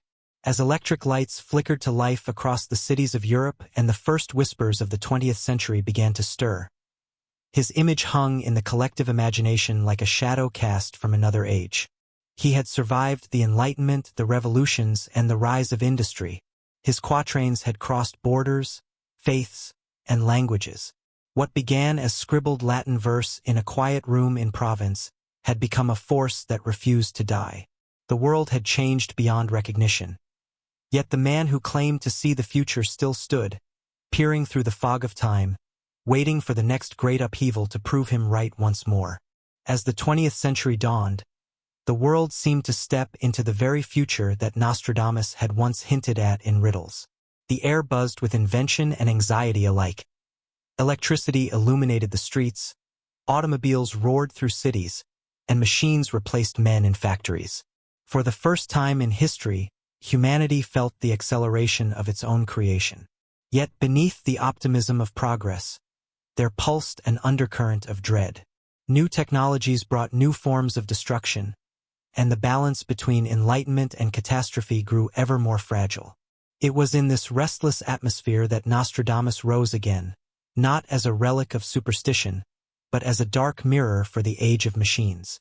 At the turn of the century, the press rediscovered him. Cheap printing and mass literacy allowed his quatrains to spread faster and wider than ever before. Sensational newspapers published entire columns comparing his prophecies to the latest world events: assassinations, earthquakes, royal scandals. In the cafés of Paris and the parlors of London, people once again debated the cryptic phrases written nearly 400 years earlier. Some saw them as poetic coincidence, while others whispered that the old seer had truly glimpsed the turmoil that now defined the modern world. In an age that claimed to have conquered superstition, prophecy had returned through the side door of modern media. Then, in 1914, the world shattered. The Great War erupted with the force of a nightmare, consuming nations in fire and steel. Soldiers drowned in mud. Cities turned to ash. For millions, it felt as though the world itself had gone mad, and into that madness stepped the ghost of Nostradamus. His words, centuries old, began to circulate again. From the depths of the west of Europe, a young child shall be born of poor people. He shall by his tongue seduce a great multitude. Some claimed it described the war's generals, others the kings who had led their nations to ruin. His quatrains became a strange form of comfort and horror, a script through which the living tried to interpret the incomprehensible. When the war finally ended, the world was changed beyond recognition. Kingdoms collapsed, empires crumbled, and millions were dead. Out of the ruins, people searched for meaning, and once again they turned to Nostradamus. Publishers rushed to reprint Lost Prophecies, now marketed not as literature, but as evidence, proof that the disaster had been foreseen. Pamphlets claimed that the prophet had predicted the Great War of the North, the rivers red with blood, and the downfall of crowns. Whether the verses truly fit or not no longer mattered. In times of trauma, certainty is a luxury people will buy at any price. In Germany, the fascination became almost obsessive. The humiliation of defeat, combined with the chaos of the 1920s, left the nation desperate for a sense of destiny. Prophecy, once dismissed as superstition, became a tool of comfort, and later, a weapon of manipulation. Books interpreting Nostradamus flooded the market, some claiming he had predicted the rise of a great leader from the Rhine. His words were twisted, translated, and repurposed to feed national pride and fear alike. Each reader saw what they needed to see: justification, hope, warning, or vengeance. Across Europe, the Roaring Twenties were not merely an age of jazz and decadence. They were an age of disillusionment. The old gods were dead, and science had not yet replaced them with meaning. The horrors of the Great War had shown that progress could kill as easily as it could heal. Into this spiritual vacuum, Nostradamus's shadow stretched once more. He had lived through plagues, wars, and apocalypses of his own age, and in his verses people found a reflection of their own turmoil. His language of stars and fire felt timeless, detached from the petty specifics of politics yet eerily relevant to all of them. The world had changed, but the human heart had not, and that was the secret to his immortality. Then came the 1930s, the decade of thunder before the storm. Economic depression spread like a contagion, governments faltered, and extremism took root in desperation. Once again, Nostradamus's words were summoned, this time with terrifying purpose. In both France and Germany, political propagandists began to use his prophecies to shape public perception. In Nazi Germany, Joseph Goebbels himself reportedly commissioned translations of Lost Prophecies that portrayed Hitler as the chosen one of destiny. Fake quatrains were even forged to support this narrative, presenting Nostradamus as a prophet who had foreseen the rise of the Third Reich. The man who once gazed into a bowl of water to glimpse the future had become a ghostly participant in one of history's darkest manipulations. But in Britain, the Allies countered in kind. British intelligence, recognizing the power of myth, secretly circulated their own Nostradamus pamphlets, predicting Hitler's defeat, foretelling Germany's ruin. These psychological operations were astonishingly effective. Soldiers on both sides read prophecies before battle, some taking courage, others despairing. The seer from Salonda province had become an invisible weapon in the greatest conflict the world had ever seen. His words, stripped from their poetic origins, were now instruments of war. When World War II finally erupted in 1939, Nostradamus seemed omnipresent. Newspapers quoted him. Radio hosts invoked his predictions of fire from the sky and cities consumed by flame. After the fall of France, frightened citizens clutched copies of his book as though it might explain their suffering. Even in America, magazines ran features asking whether Nostradamus had foreseen the rise of Hitler, the bombing of London, or the atomic age to come. A man dead for nearly 4 centuries had become a wartime celebrity. There was something deeply human in it, this need to find order in chaos. The bombs falling over Europe seemed to mirror the imagery of his darkest verses. From the sky shall come a great king of terror, to revive the great king of the Mongols. When that quatrain resurfaced, some interpreted it as a prediction of the Luftwaffe's bombing campaigns. Others said it spoke of nuclear fire yet to come. The terrifying thing was how easily it fit. Nostradamus, vague and poetic, had once again become terrifyingly precise. As the war neared its end, with the world on the brink of atomic annihilation, the myth of Nostradamus transformed once again. He was no longer merely a prophet of kings and wars. He had become a prophet of humanity itself, a voice that seemed to echo from the past to warn of its own extinction.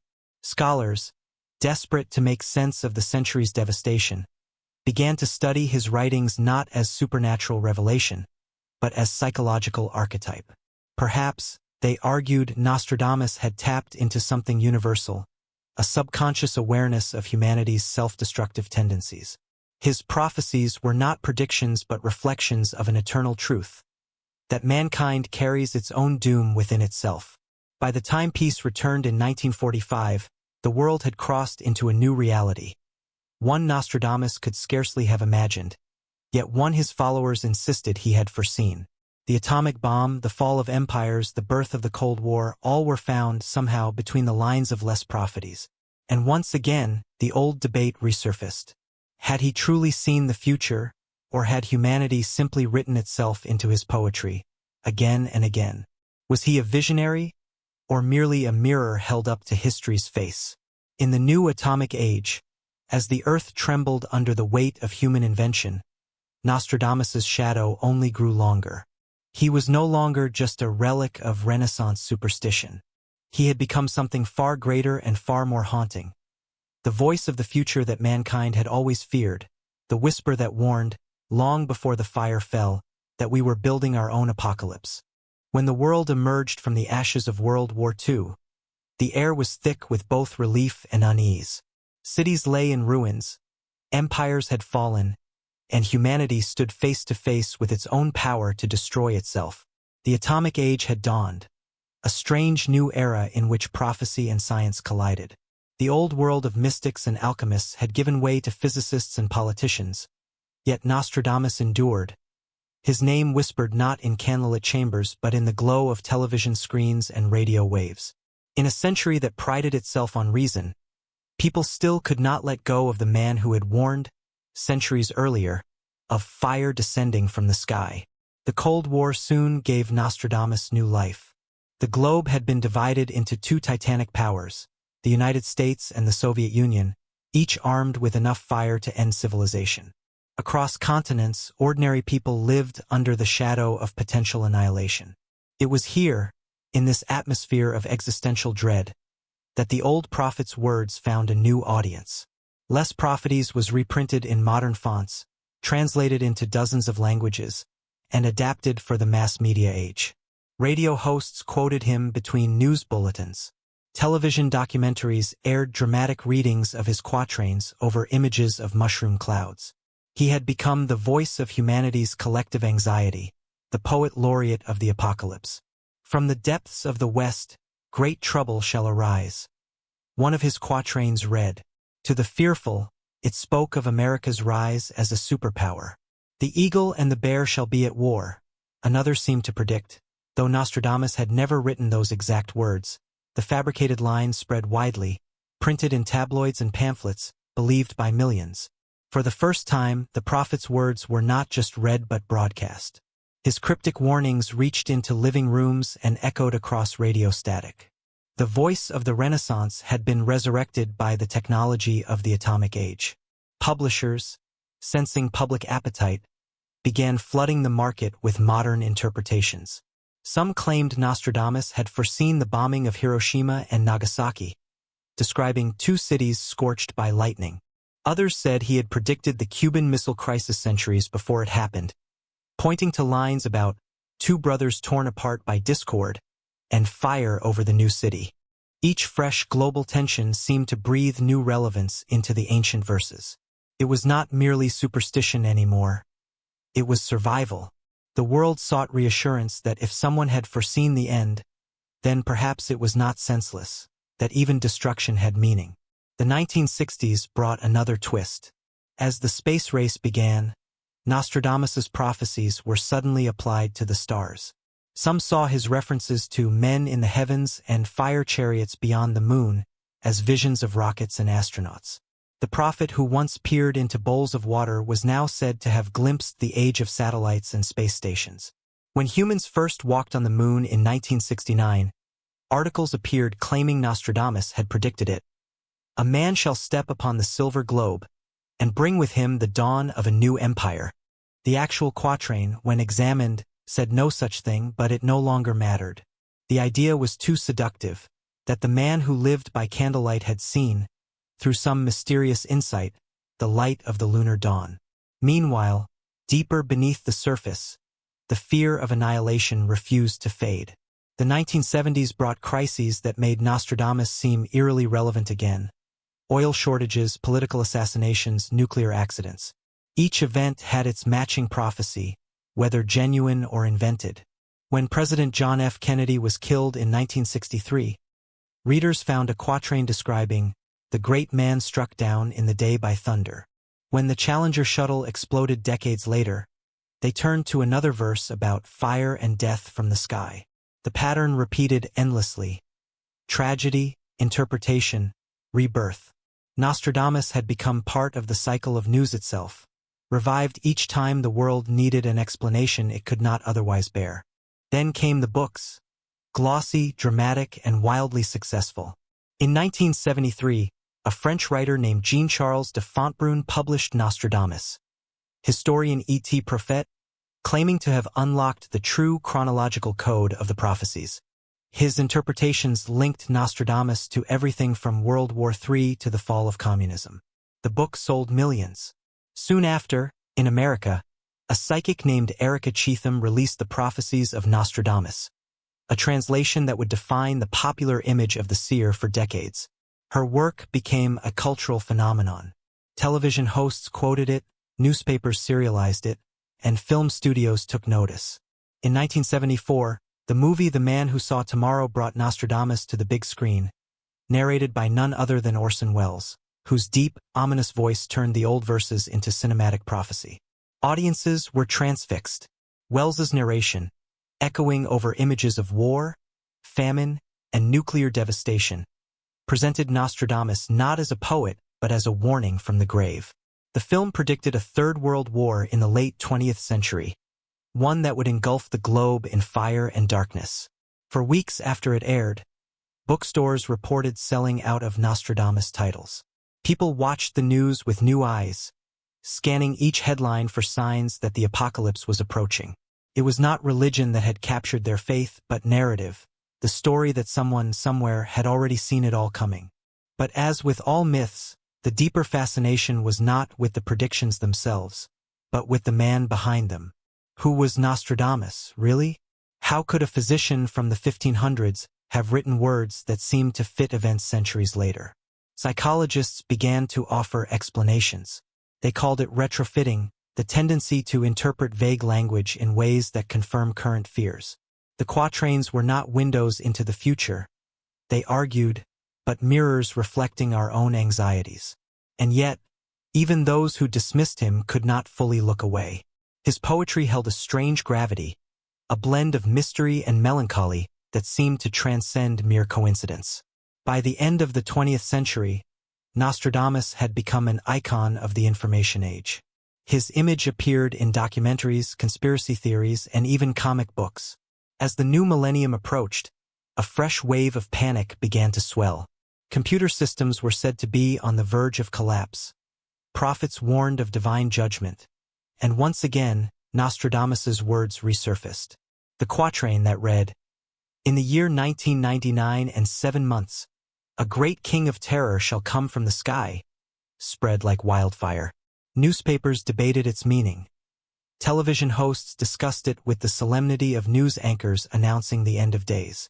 Many believed it foretold nuclear war, others said it referred to an asteroid, still others thought it might predict the coming of a messianic figure. When July of 1999 came and went without catastrophe, some mocked the prophecy as a failure. But others noted something subtler, that Nostradamus had never promised destruction, only transformation. And in truth, the world had changed. The Cold War was over, the digital revolution had begun, and humanity stood on the brink of a new kind of future. One ruled not by prophecy or politics, but by information. As the century closed, Nostradamus remained, somehow as relevant as ever. His words had survived war, revolution, religion, and reason. They had been used by kings and commoners, scholars and frauds, dreamers and dictators. And through it all, they had adapted, bending to each age's fears and hopes like reeds before the wind. He had become something larger than the man himself, a symbol of humanity's eternal need to find meaning in chaos, to believe that even the darkest future can be read in the flicker of a candle flame. The 20th century had given Nostradamus new technology, new audiences, and new interpretations. Yet, in essence, nothing had changed. His verses still hovered between poetry and prophecy, mystery and truth. The man who wrote by starlight in a quiet French study had outlasted centuries of skepticism, surviving into the atomic age as both warning and witness. The world had learned to split the atom, to walk on the moon, to touch the stars, but still it could not stop looking for signs in the sky. The dawn of the new millennium should have been a triumph of human reason, an age of science, exploration, and digital mastery. Yet as the year 2000 approached, the old dread returned, dressed in new forms. The world that had learned to map the genome and send probes beyond the solar system still feared the invisible pull of prophecy. Once again, Nostradamus's shadow crept across the collective imagination. His verses appeared on websites, in online forums, and chain emails sent in breathless urgency. Technology had given his words wings, and they flew farther than ever before. No longer confined to dusty manuscripts or rare editions, Nostradamus now existed in cyberspace, a prophet reborn in pixels and code. The world entered the 21st century trembling. The Y2K scare, the fear that computers would collapse when the calendar rolled to 2000, seemed to confirm what many believed Nostradamus had warned. A technological reckoning, an age when man's own creations might turn against him. When the clock struck midnight and civilization did not collapse, relief swept through the world, but only briefly. For within just over a year, a tragedy unfolded that would once again thrust the name of Nostradamus into headlines and television specials across the globe. September 11, 2001. The day the sky fell. In the smoldering ruins of New York City, amid grief and disbelief, something strange began to happen online. People started circulating what they claimed was a prophecy written by Nostradamus centuries before. In the city of God there will be a great thunder, two brothers torn apart by chaos. While the fortress endures, the great leader will succumb. The third big war will begin when the big city is burning. It spread faster than the news itself. It appeared on message boards, in emails, in newspaper columns. Millions believed it. The words fit too well. Two towers, destruction from the sky, a world teetering on the edge of war. It was eerie, almost cinematic. Yet it was also false. Nostradamus had written no such thing. The prophecy was the invention of a Canadian student decades earlier, designed as an example of how easily people could be deceived by vague poetic language. The irony was devastating. The fake prophecy proved, in real time, how desperately people longed for cosmic meaning in moments of chaos. And still, even when the hoax was exposed, the faith in Nostradamus did not die. In fact, it grew. Television networks rushed to air documentaries exploring whether he had really foreseen 9/11. They pointed to other, more ambiguous quatrains, ones that mentioned fire from the sky and the new city. For many, these were enough. Once again, Nostradamus had become a vessel for collective trauma. When people could not make sense of tragedy, they reached for the comfort of inevitability, the idea that it had all been foreseen, that it was written somewhere beyond human control. Prophecy became a form of emotional survival. In the years that followed, Nostradamus adapted yet again to the age of mass information. His quatrains appeared on YouTube channels, were reinterpreted in digital documentaries, and discussed by conspiracy theorists who connected him to everything from secret cabals to alien visitations. Algorithms became his new apostles, spreading his words across every corner of the internet. Search engines, once designed for truth, became tools for myth-making. It was no longer scholars or theologians debating Nostradamus. It was anonymous voices in the vast, echoing chambers of online culture. And then came 2012, the next great date of doom. The Mayan calendar's supposed end of the world converged with Nostradamus's prophecies to create a storm of global anxiety. Documentaries and books flourished, merging Mayan cosmology with Renaissance mysticism. The History Channel aired special after special claiming Nostradamus had foretold an apocalypse that would arrive in December of that year. Images of earthquakes, solar flares, and floods filled television screens. Across the internet, theories multiplied. Nostradamus had predicted a polar shift, or perhaps a global awakening of consciousness. The line between fear and fascination blurred once again.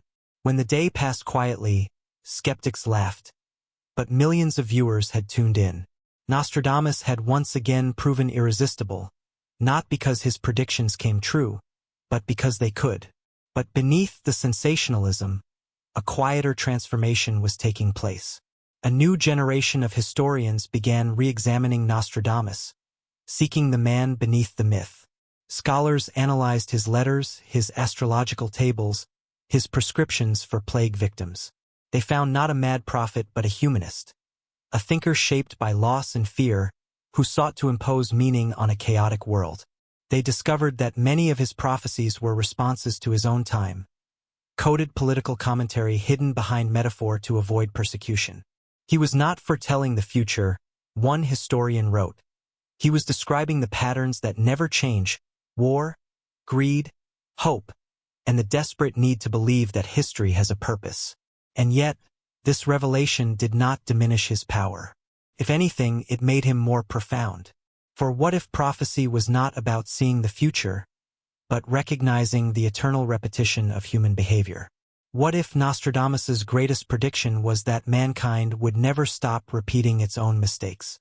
The wars, the fears, the longing for saviors, all of it a cycle he saw not through magic, but through wisdom. Still, as the 21st century advanced, the pattern continued. When tsunamis struck, when economies collapsed, when pandemics spread, people searched the old quatrains again. During the global financial crisis of 2008, Nostradamus's name resurfaced. "The great power will fall, the world market shall tremble," read one line said to predict Wall Street's decline. During the rise of global populism, another verse circulated about the false trumpet that shall bring the great war. It was vague, yes, but haunting. And when the COVID-19 pandemic swept the globe, Nostradamus once again trended worldwide. Millions quoted his supposed words, "There will be a twin year from which will arise a queen from the east, who shall spread a plague in the darkness of night." Like so many before, it was fabricated, yet it spread faster than the virus itself. This was the true genius or curse of Nostradamus's legacy. His language, so cryptic, so pliable, made him immortal. He did not describe events.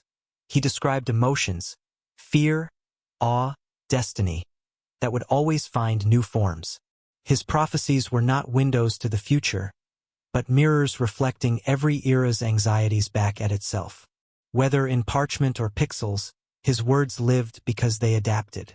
By the mid-2020s, Nostradamus had become a digital specter, a trending topic, a meme, a point of fascination for those seeking meaning in chaos. Artificial intelligence programs began to generate new Nostradamus-style predictions, trained on his language. Some even claimed that modern algorithms could finally decode his system, revealing patterns that matched historical timelines. But others saw a poetic irony in this: machines trying to unravel the mysteries of a man who wrote by candlelight. Even now, the 16th century prophet was challenging humanity to question its relationship with time and destiny. Perhaps that is why, despite centuries of skepticism, Nostradamus still endures. His prophecies are not about accuracy, they are about possibility. They remind us that history is a story forever in motion, and that our search for meaning is as old as civilization itself. Each age finds in his verses what it fears most, and what it hopes for most deeply. The world may be digital now, but the hunger for prophecy, for the idea that someone knows, remains the same. As the digital clock of the new millennium ticks on, Nostradamus's ghost continues to whisper across screens and minds alike. That time is a circle, not a line. That destiny is never truly written, but always rewritten. And perhaps, in that endless search for the future within his ancient words, we reveal less about him and more about ourselves. Across 5 centuries of fascination, fear, and faith, Nostradamus's prophecies have been read as both poetry and revelation. But beneath the words, beneath the layers of misinterpretation and myth, lies the most enduring question of all. How accurate were they? Did this man from 16th century France truly foresee the great events of history, or have we, over the centuries, reshaped his verses to fit the world we wish to see? To answer that question requires more than belief or disbelief. It requires peeling back the veil of time, confronting the biases of history itself, and asking what prophecy even means in an age where information moves faster than imagination. The challenge begins with his language, a deliberate puzzle. Nostradamus wrote his quatrains in a hybrid of French, Latin, Greek, and Occitan, a dialect of southern France. He filled them with puns, anagrams, metaphors, and hidden references to astrology. The result was not just poetry, but camouflage. He lived in a time when predicting the future was seen as heresy. The Inquisition still cast its shadow, and fortune-tellers could be condemned as servants of the devil. So Nostradamus cloaked his visions, ensuring that only those with eyes to see might understand. What modern readers often mistake for ambiguity may have been his way of surviving, a poet's version of encryption. But that same ambiguity is what allows his work to feel so eerily adaptable. Take the most famous examples. Many claim that Nostradamus predicted the rise of Adolf Hitler in the following quatrain. From the depths of the west of Europe, a young child shall be born of poor people, who by his tongue shall seduce a great multitude. His fame shall increase toward the realm of the east. The reference to Hister, a Latinized name for the lower Danube, has often been taken as a near-perfect match for Hitler. Yet, in Nostradamus's time, Hister simply referred to a region, not a man. Was it coincidence that the words aligned so hauntingly? Or did the universe play a cruel trick on language itself? Then there is the supposed prophecy of the Great Fire of London. The blood of the just will be demanded of London, burnt by fire in the year 66. The fire, of course, took place in 1666, a century after Nostradamus's death. The date matches perfectly, the imagery even more so. But when scholars analyzed the original text, they found that London might not even have referred to the English capital, and the blood of the just might have symbolized martyrdom or divine retribution rather than literal fire. Still, for those who lived through that inferno, the connection felt too close to dismiss. Prophecy, it seems, gains its power not from precision, but from resonance. World War II offers another case study in this strange duality. During the conflict, both Allied and Axis powers used Nostradamus for propaganda. The Nazis distributed pamphlets claiming he had predicted Germany's inevitable victory, citing verses about a great empire rising from the north. In response, British intelligence commissioned their own forgeries, turning Nostradamus into a weapon of psychological warfare. Their fabricated quatrains predicted Hitler's downfall and the triumph of liberty. The astonishing part? Both sides believed their versions.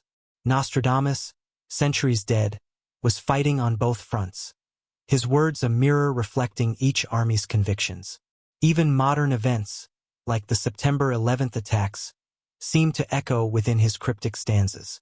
One authentic quatrain reads, "Earth-shaking fire from the center of the earth shall cause tremors around the new city."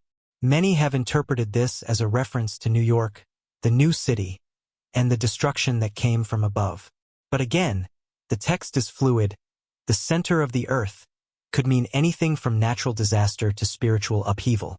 Nostradamus may have been describing an earthquake, not an act of terror. The pattern repeats endlessly. The closer we look, the more we see ourselves in his words. His accuracy depends on the reader's need to find meaning, not the prophet's ability to provide it. Psychologists call this phenomenon apophenia, the human tendency to find patterns in chaos. The same impulse that lets us see faces in clouds or constellations in random stars drives our fascination with prophecy. Nostradamus's writings are a perfect mirror for this tendency. His quatrains are just specific enough to suggest precision, yet open enough to allow endless reinterpretation.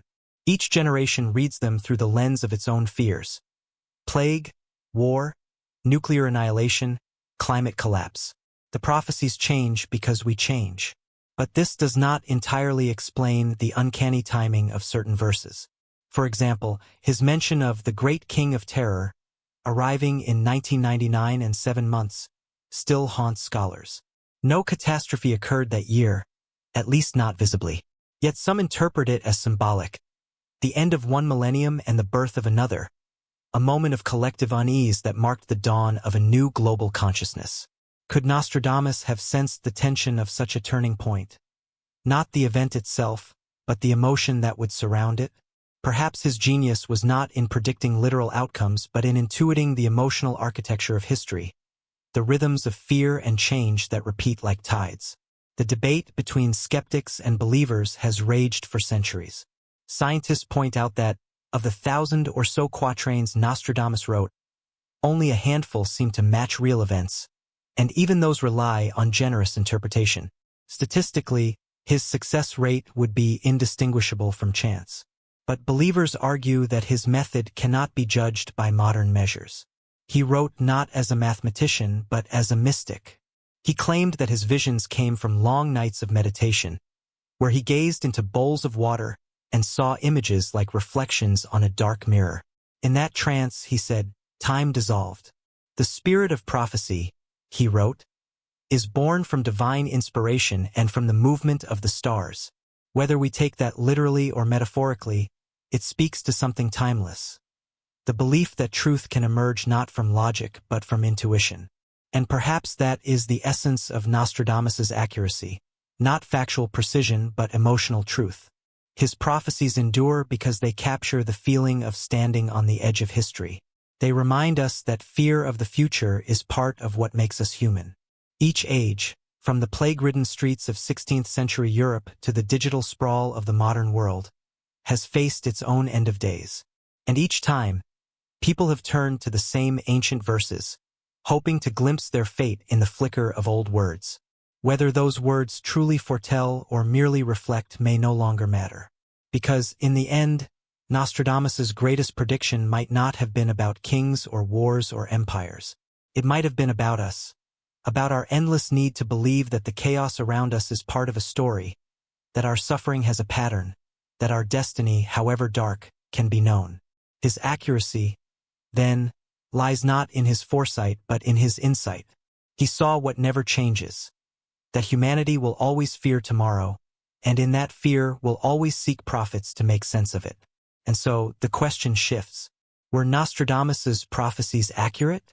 Or are we, each time we interpret them anew, proving his deepest truth, that we will never stop trying to read the future, because we cannot bear the silence of the unknown? For centuries, Nostradamus has been painted as a prophet shrouded in divine mystery, but to understand his enduring power, we must step away from legend and look more deeply at the man himself, Michel de Nostradame, the human being who lived, loved, and suffered in a world that could crush both body and spirit. Behind the cryptic verses and the veil of prophecy was a scholar, a physician, a father, and a man haunted by the fragility of life. To uncover his truth is to realize that his visions were not born from madness or mysticism alone, but from pain, from watching a world fall apart and desperately trying to make sense of it. Michel was born in 1503, in Saint-Rémy de Provence, at a time when Europe was both awakening and dying. The Renaissance was in bloom, art, science, and philosophy flourished, but so did plague and superstition. The Inquisition burned heretics while scholars studied the heavens. Nostradamus grew up in this contradiction, a boy of reason raised in an age of fear. His family, Jewish by heritage but converted to Catholicism, lived cautiously, walking the thin line between survival and faith. From a young age, Michel learned the necessity of secrecy, that to speak too boldly could mean ruin. It was a lesson that would define his writing for life. He showed brilliance early, studying medicine at the University of Montpellier. There, surrounded by the intellectual ferment of the Renaissance, he absorbed the wisdom of the ancients, Galen, Hippocrates, Avicenna, and became a skilled physician.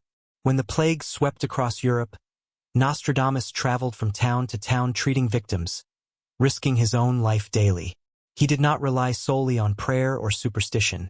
He washed wounds, burned infected clothes, and recommended fresh air, methods centuries ahead of their time. Some called his practices heretical, others called them miracles. But his fame grew, and so did his humility. For every life he saved, he watched 100 more perish. Then tragedy struck him personally. His wife and 2 young children succumbed to the plague, dying in the very home he had believed safe. The loss shattered him. Friends described him as a man who walked in silence among the living, as one who had already died. It was after this that he began to change. Not just in profession, but in soul. The physician became a seeker. He began to study astrology, mysticism, and the ancient art of divination, searching for a pattern behind suffering. To a man who had seen so much death, prophecy was not a game of fortune-telling. It was a desperate attempt to understand whether the universe held meaning at all. He remarried years later and rebuilt his life, eventually settling in Salon de Provence, where he began writing the quatrains that would make him immortal. He worked by candlelight, recording his visions in dense, poetic fragments. In his letters, he wrote of sleepless nights spent gazing into a bowl of water or flame until images rose before him. Visions of the heavens in motion, he called them. Whether these were hallucinations, dreams, or meditations, no one can say. But the tone of his writings suggests something deeply human, not the arrogance of one who claims divine knowledge, but the anxiety of a man trying to impose order upon chaos. It is this humanity that modern readers often overlook. We read Nostradamus as a prophet of doom, but his life reveals a man obsessed with survival. His prophecies were filled not only with war and disaster, but also with rebirth, renewal, and light. He saw empires fall and rise again, yes, but also spoke of healing, of the wisdom that would emerge from ruin. To him, history was cyclical. Destruction was never final. It was transformation. In that sense, his worldview was not pessimistic but strangely hopeful. He believed that after every great darkness, a dawn would follow, that humanity, though blind, would find its way back to the stars. In one of his rare personal letters, he wrote, "I do not seek to frighten, but to prepare." Those words hold the key to his philosophy. He saw prophecy as medicine for the spirit, a way to vaccinate the soul against despair. If people believed that disasters could be foreseen, then perhaps they could be endured. The comfort of fate, however cruel, was better than the terror of randomness. It is no coincidence that he wrote most of Lost Prophecies during times of famine, religious war, and plague. His audience lived in constant fear, and he offered them something more powerful than science could: meaning. Of course, not everyone saw him as a healer. The church regarded astrology with suspicion, and rival physicians mocked him as a fraud. Yet, despite persecution, Nostradamus never renounced his work. He published his first almanac in 1550, predicting weather patterns, crop yields, and natural disasters. It became an instant success, earning him patrons among Europe's nobility. Even Queen Catherine de' Medici, who invited him to court after believing he had accurately predicted the death of her husband, King Henry II. There, he became both celebrated and feared, a prophet whose words could shake thrones. Yet, by all accounts, Nostradamus was uncomfortable with fame. He wrote cautiously, refusing to clarify his predictions, perhaps because he understood that clarity was a trap. Ambiguity was not deceit, it was protection. And so he continued to write year after year, until his death in 1566. Legend says he predicted even that, telling his secretary, "You will not find me alive at sunrise." The next morning, he was found dead beside his bed, a candle still burning. To some, this was proof of his power. To others, mere coincidence. But the image lingers. A man who spent his life peering into the darkness, finally consumed by it, yet leaving behind words that would outlast empires. When we study Nostradamus as a man rather than a myth, we begin to understand why his legacy endures. He did not simply predict the future. He translated the fears and hopes of his time into poetry. His genius lay not in knowing what would happen, but in understanding what would always happen, that power corrupts, that humanity forgets, that history repeats, and that suffering demands meaning. He embodied the paradox of every great thinker, both scientist and mystic, skeptic and believer. He sought knowledge but accepted mystery. He healed bodies while probing the soul. Perhaps that is why his words still resonate. We do not turn to Nostradamus because he tells us what will come. We turn to him because he reminds us that our fears are ancient, that every era has felt like the end of the world. His prophecies, born from plague and despair, now echo in our own time of uncertainty, when pandemics, wars, and climate crises haunt the headlines. The same longing that drove him to write still drives us to read. In our search for meaning amid chaos, we are not so different from him. And maybe that is the real revelation, that Nostradamus was never a man apart from history, but its mirror. He saw, more clearly than most, that time is not a line, but a loop, that everything, even fear, returns. His verses, written in ink and secrecy, were not messages from God, but reflections of what he saw in humanity itself. A species forever caught between knowledge and mystery, progress and ruin, hope and dread. Michel de Nostradame, the man behind the myth, did not write to control the future. He wrote to survive it. And perhaps, in doing so, he gave us not prophecy, but something far more valuable, a map of our own unending search for light in the darkness. By the middle of the 16th century, Nostradamus's fame had grown beyond what any scholar or mystic of his age could have imagined. His name was whispered in courts, his almanacs read by farmers and nobles alike, and his prophecies discussed in cathedrals and taverns. But fame in that time was a dangerous fire. For every admirer who saw him as a seer of divine wisdom, there was another who saw him as a heretic dabbling in forbidden arts. And nowhere was this tension more dramatic than in his relationship with the French royal court, specifically with one of the most formidable women in European history, Queen Catherine de' Medici. Catherine's fascination with the occult was well known. A woman of political cunning and deep superstition, she surrounded herself with astrologers, magicians, and soothsayers. In an age when the line between faith and fear was razor-thin, her court was a theater of omens and visions. When she first encountered Nostradamus's writings, she was both captivated and disturbed. His almanacs had predicted turmoil in the French crown, blood in the streets, and the downfall of powerful families. But one passage in particular struck her, the infamous quatrain that spoke of a young lion killing an older one in combat, with the wound through the golden cage and 2 wounds won. Catherine's husband, King Henry II, was a proud and athletic monarch, fond of jousting. Against the advice of his physicians and astrologers, he participated in a tournament in 1559. In one fateful match, a splinter of his opponent's lance pierced through the visor of his helmet, the golden cage, and drove into his skull. He died in agony days later. The prophecy seemed chillingly exact. Catherine, devastated and fearful, summoned Nostradamus to Paris. Some accounts suggest she demanded to know what else he had seen. Others claim she sought protection, hoping the same stars that had revealed her husband's death could safeguard her children's futures. When Nostradamus arrived at court, he was treated with reverence and suspicion in equal measure. Dressed modestly in dark robes, his long beard streaked with gray, he hardly looked like the oracle that rumor described. Yet, when he spoke, witnesses said his voice carried both gravity and calm. A man certain of his place between heaven and earth. Catherine asked him to cast horoscopes for her sons, the future kings of France. He did so carefully, couching his words in symbolism as always. But what he saw or claimed to see was ominous.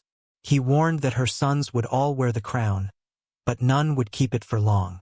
The royal line would fall to ruin within a generation. And so it did. Francis II reigned barely a year before dying mysteriously. Charles IX, haunted by guilt over the St. Bartholomew's Day massacre, died young and raving. Henry III was assassinated by a fanatic. The House of Valois crumbled, just as Nostradamus had foreseen. Catherine, however, never turned against him. Instead, she made him her advisor, her royal prophet. She ordered that his writings be protected and distributed. She even built a private observatory where he could study the heavens in peace.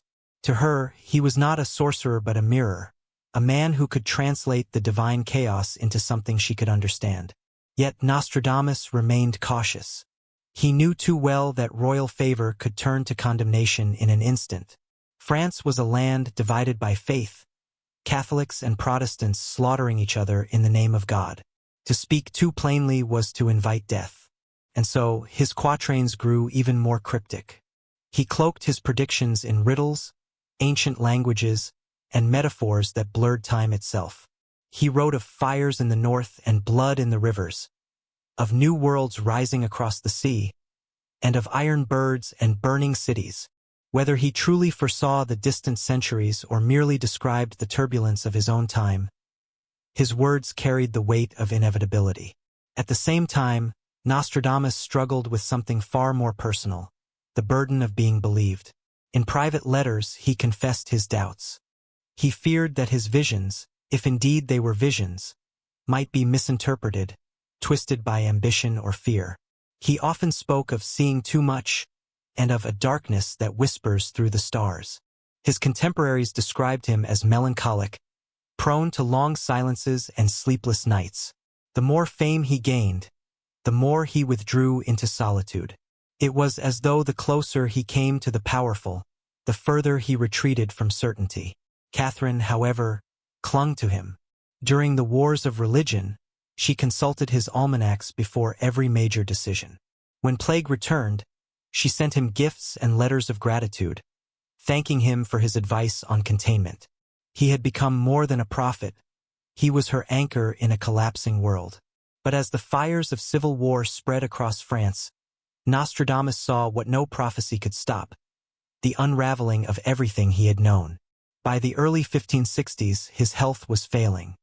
His gout had worsened, and his eyesight was dimming. Yet he continued to write, not out of ambition, but out of compulsion. "If I stop," he once told a friend, "the visions will consume me instead."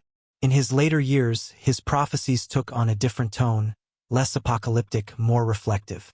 He began to write of peace, of a new world born beyond the sea, and of an age of learning that will illuminate all nations. Some scholars interpret these lines as predictions of the Enlightenment or even of the discovery of the Americas.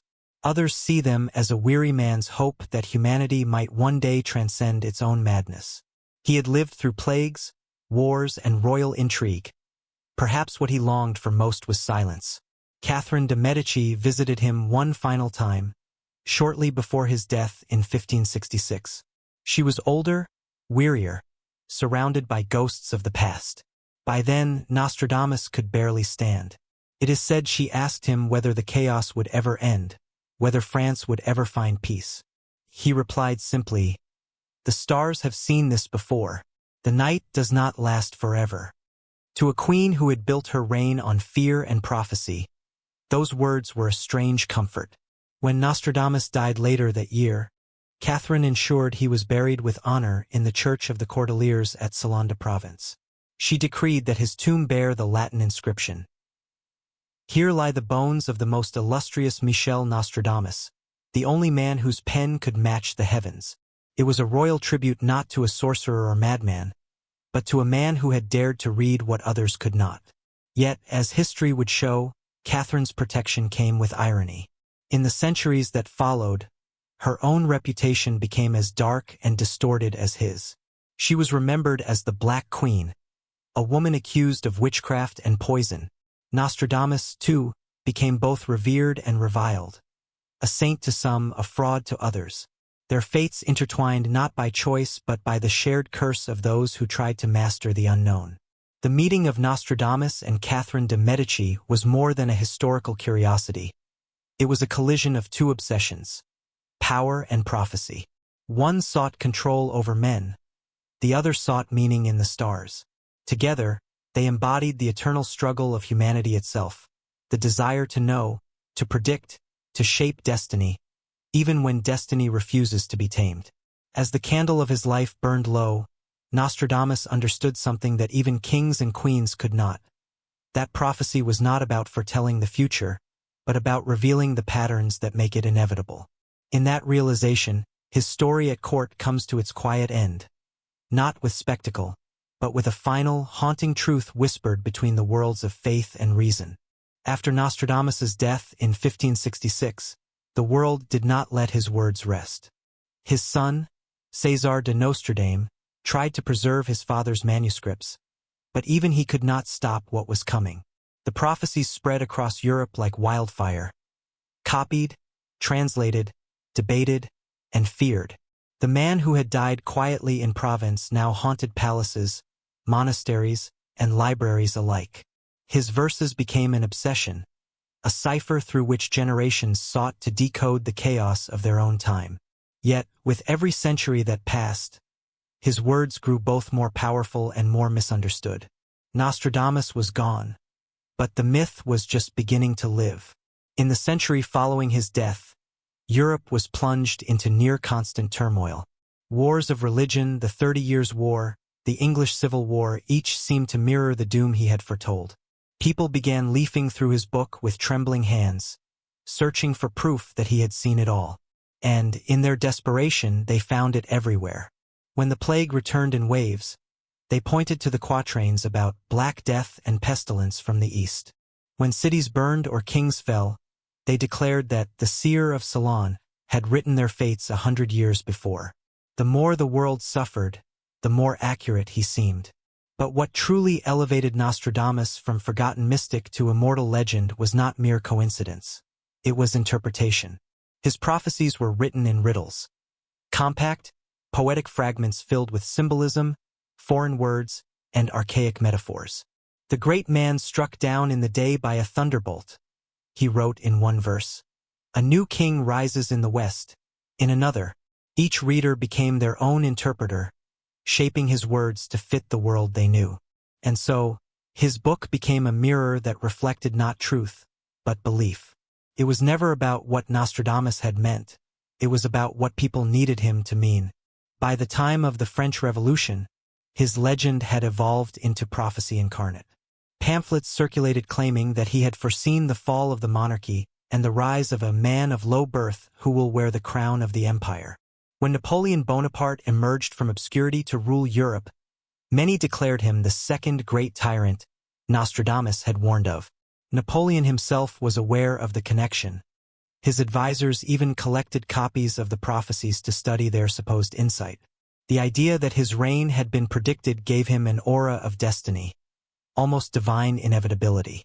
Nostradamus, though centuries dead, had become a weapon of narrative power, an invisible hand shaping how people saw history unfolding.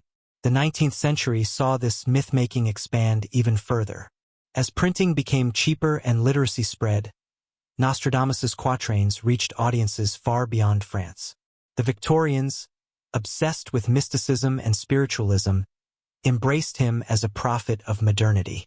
They found in his verses not just historical events, but visions of technology, iron ships, great fires, and machines of war.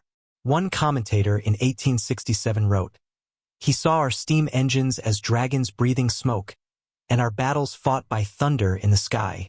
To a people straddling faith and science, this blending of prophecy and progress was irresistible.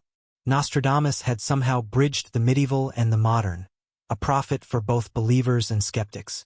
But perhaps the most chilling revival came in the 20th century. As Europe teetered on the brink of another apocalypse, Nostradamus's name resurfaced with eerie urgency. During World War II, both the Allies and the Nazis used his prophecies as propaganda. Joseph Goebbels, Hitler's minister of propaganda, ordered pamphlets printed claiming that Nostradamus had predicted a great German victory. The verses were edited, twisted, and distributed across occupied Europe to demoralize resistance movements. In response, British intelligence countered with their own forged prophecies, versions where Nostradamus foresaw Hitler's downfall and the triumph of freedom. Two sides of a world war battling not just with bombs and tanks, but with the ghost of a 16th-century seer. It was the ultimate irony. Nostradamus, who had written in code to protect himself from persecution, was now being weaponized by governments to control millions. His ambiguity, once a shield, had become his curse. And yet, it worked. Civilians clung to his verses like lifelines, searching for hope amid destruction. When bombs fell on London or Paris, people whispered lines from the prophecies that seemed to promise rebirth after ruin. The same verses that once terrified Europe now offered comfort. It was as if his words had transcended prediction entirely and become a universal language of endurance. After the war, his legend only deepened. Television and mass media turned Nostradamus into a pop culture phenomenon. In the 1960s and 70s, books and documentaries portrayed him as a visionary who had foreseen everything from the atomic bomb to the moon landing. One widely circulated interpretation claimed he had predicted the assassination of President John F. Kennedy. Another, the rise of space travel and computers. Skeptics dismissed these as wishful readings, but even they could not deny the magnetic power of his text.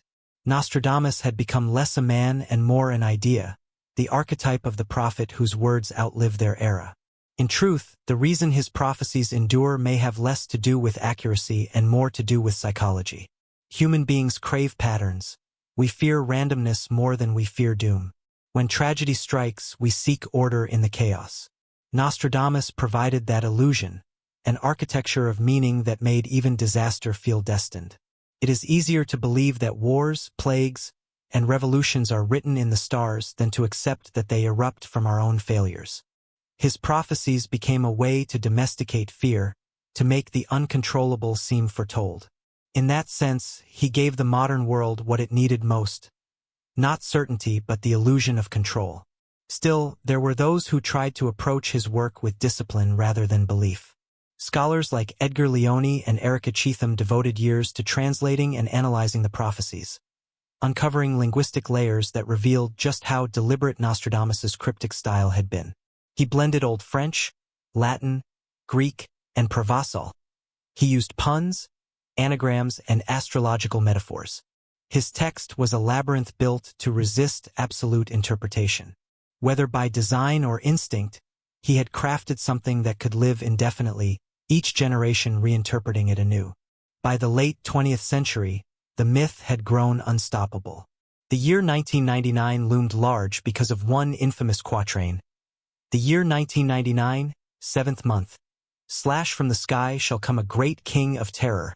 When that year finally arrived, millions waited in hushed anxiety. Doomsday predictions filled tabloids and talk shows. And when nothing apocalyptic occurred, Nostradamus's legend did not die. It adapted. Some said the date had been mistranslated, that 1999 referred to a symbolic age rather than a literal year. Others argued that the prophecy referred to political or environmental shifts yet to unfold. The prophet's silence, centuries after his death, spoke louder than words. In this, there is a strange kind of immortality. Nostradamus's true genius may not have been his ability to foresee the future, but his instinct to write in a way that would always seem relevant. His poetry was crafted not for his own time, but for all time. By weaving the eternal themes of fear, ambition, war, and renewal into his cryptic verses, he ensured that every era would find itself reflected there. Whether in the plague-ridden streets of 16th-century France or the digital chaos of the 21st century, humanity continues to look into the same mirror and see its own reflection staring back. And so, long after the man has turned to dust, the myth endures, fed by every catastrophe, every triumph, every uncertain tomorrow. Each new generation rediscovers him and asks the same question: did he see us coming? Perhaps the more haunting truth is this: Nostradamus did not see us, but he saw what we are. He understood that history itself is prophecy repeated, written not in stars but in human nature. That is why his words still breathe, centuries after he fell silent. In the centuries following the Second World War, Nostradamus's reputation became something paradoxical, both revered and ridiculed. dismissed by scholars yet cherished by millions who sought comfort in his riddles. The rise of television, radio, and later, the internet, transformed him from a historical curiosity into a global phenomenon. His name became shorthand for prophecy itself. But behind the noise of sensationalism and media hype, a quieter and more profound question began to surface. Did Nostradamus truly predict the future, or did humanity simply shape his words to fit its fears? By the dawn of the 21st century, the world had changed in ways Nostradamus could never have imagined. Skyscrapers piercing the sky, machines flying faster than birds, and human voices transmitted across continents in seconds. Yet even in this age of science and satellites, his prophecies continued to haunt the collective imagination. The digital world, with its endless hunger for mystery, revived him with new energy. Websites and forums sprang up, analyzing each quatrain line by line, arguing over punctuation and translation, searching for patterns hidden in the ancient French. Every new disaster reignited the fascination. When the Twin Towers fell on September 11, 2001, Nostradamus's name surged across the internet like wildfire. Within hours, fabricated verses began circulating online, verses that he had never written, yet which perfectly captured the terror of that day. In the city of God there will be a great thunder. One false prophecy read, two brothers torn apart by chaos, while the fortress endures. It spread so fast that many believed it genuine. The irony was brutal. In trying to understand tragedy, humanity had once again rewritten prophecy in its own image. Nostradamus had become not just a seer of history, but its reflection, a mirror that always showed us what we most feared to see. Yet even as the myth grew, serious historians began re-examining the man and his work with new eyes. They looked beyond the headlines and the doomsday interpretations, trying to understand how a 16th-century doctor became the most famous prophet in modern history. What they found was both sobering and strangely poetic. Nostradamus had never claimed to be infallible. In his prefaces and letters, he admitted uncertainty, acknowledging that his visions were imperfect, filtered through the limits of human understanding. No man can see clearly the workings of time, he wrote, but the wise may glimpse the shadows it casts. His writing style, fragmented, symbolic, and deliberately obscure, was not only a defense mechanism against the Inquisition but a reflection of his worldview. He believed that time was not linear, but cyclical, that events repeated themselves across ages under different forms. In that sense, his prophecies were less predictions than meditations on pattern and consequence. The wars of his era, the corruption of kings, the suffering of the innocent, these, he understood, were not bound to one century. They were woven into the fabric of humanity itself. To him, prophecy was not about seeing tomorrow. It was about recognizing yesterday repeating itself. Modern scholars began to see that what made Nostradamus timeless was not accuracy, but universality. His verses spoke to human nature, our greed, our pride, our fear of change, in language poetic enough to transcend centuries. When he wrote of fire from the sky or the great city in ruin, he was not describing a single event but the endless potential for catastrophe in every age. It was we who took his metaphors and made them literal, who saw our own tragedies reflected in his imagery. His genius was to leave enough space between meaning and mystery that every generation could fill it with its own story. But as with all myths, the truth became tangled in interpretation. Throughout the 2000s and 2010s, Nostradamus was invoked in connection with nearly every global crisis. Wars in the Middle East, financial collapse, pandemics, even celebrity deaths. Each time, his name appeared in headlines as if summoned by fear itself. In 2020, during the outbreak of COVID-19, social media once again claimed he had foreseen it. Posts quoted a supposed quatrain about a twin year bringing a plague that will destroy the world. Like so many before it, the verse was fabricated, a ghost written by the internet's imagination. But it didn't matter. People believed. They needed to believe. In the face of uncertainty, Nostradamus became a comfort, a reminder that even chaos might have a script. Yet, in this modern obsession lies an uncomfortable truth. Our reliance on prophecy, ancient or otherwise, reveals not faith but fear. We turn to Nostradamus not to find truth, but to escape the unbearable randomness of tragedy. His quatrains offer the illusion of purpose, the soft suggestion that nothing happens by accident, that even the darkest moments were somehow foreseen. It is a narrative instinct as old as civilization itself. When confronted by disaster, humans tell stories, and in that storytelling we give shape to despair. Nostradamus, more than any other figure, embodies that instinct, the ancient desire to wrest meaning from the unknowable. But not all interpretations have been rooted in dread. Some modern readers see in his writings a message of endurance, an underlying optimism buried beneath the layers of doom. He spoke not only of wars and plagues, but of renewal, enlightenment, and the coming of a wiser age. After the great darkness, one quatrain reads, "A greater light shall rise, and knowledge will rule the world." To many, this is not prophecy but hope, the belief that even after centuries of chaos, humanity will ascend to understanding. In that way, Nostradamus's words continue to inspire not fear, but resilience. And perhaps that is what has kept him alive through 5 centuries of change. While empires have fallen, languages evolved, and sciences replaced superstition, Nostradamus endures because he speaks to something older than history itself, the longing for order in a disordered world. His prophecies are not blueprints of fate but reflections of human nature. The endless cycle of fear, hope, destruction, and rebirth. He offered no answers, only questions dressed as riddles, and that is precisely why he has never faded. Today, even as artificial intelligence, quantum physics, and genetic engineering reshape our understanding of reality, Nostradamus remains strangely relevant. His shadow looms not in the details of his predictions, but in the very idea of prediction itself.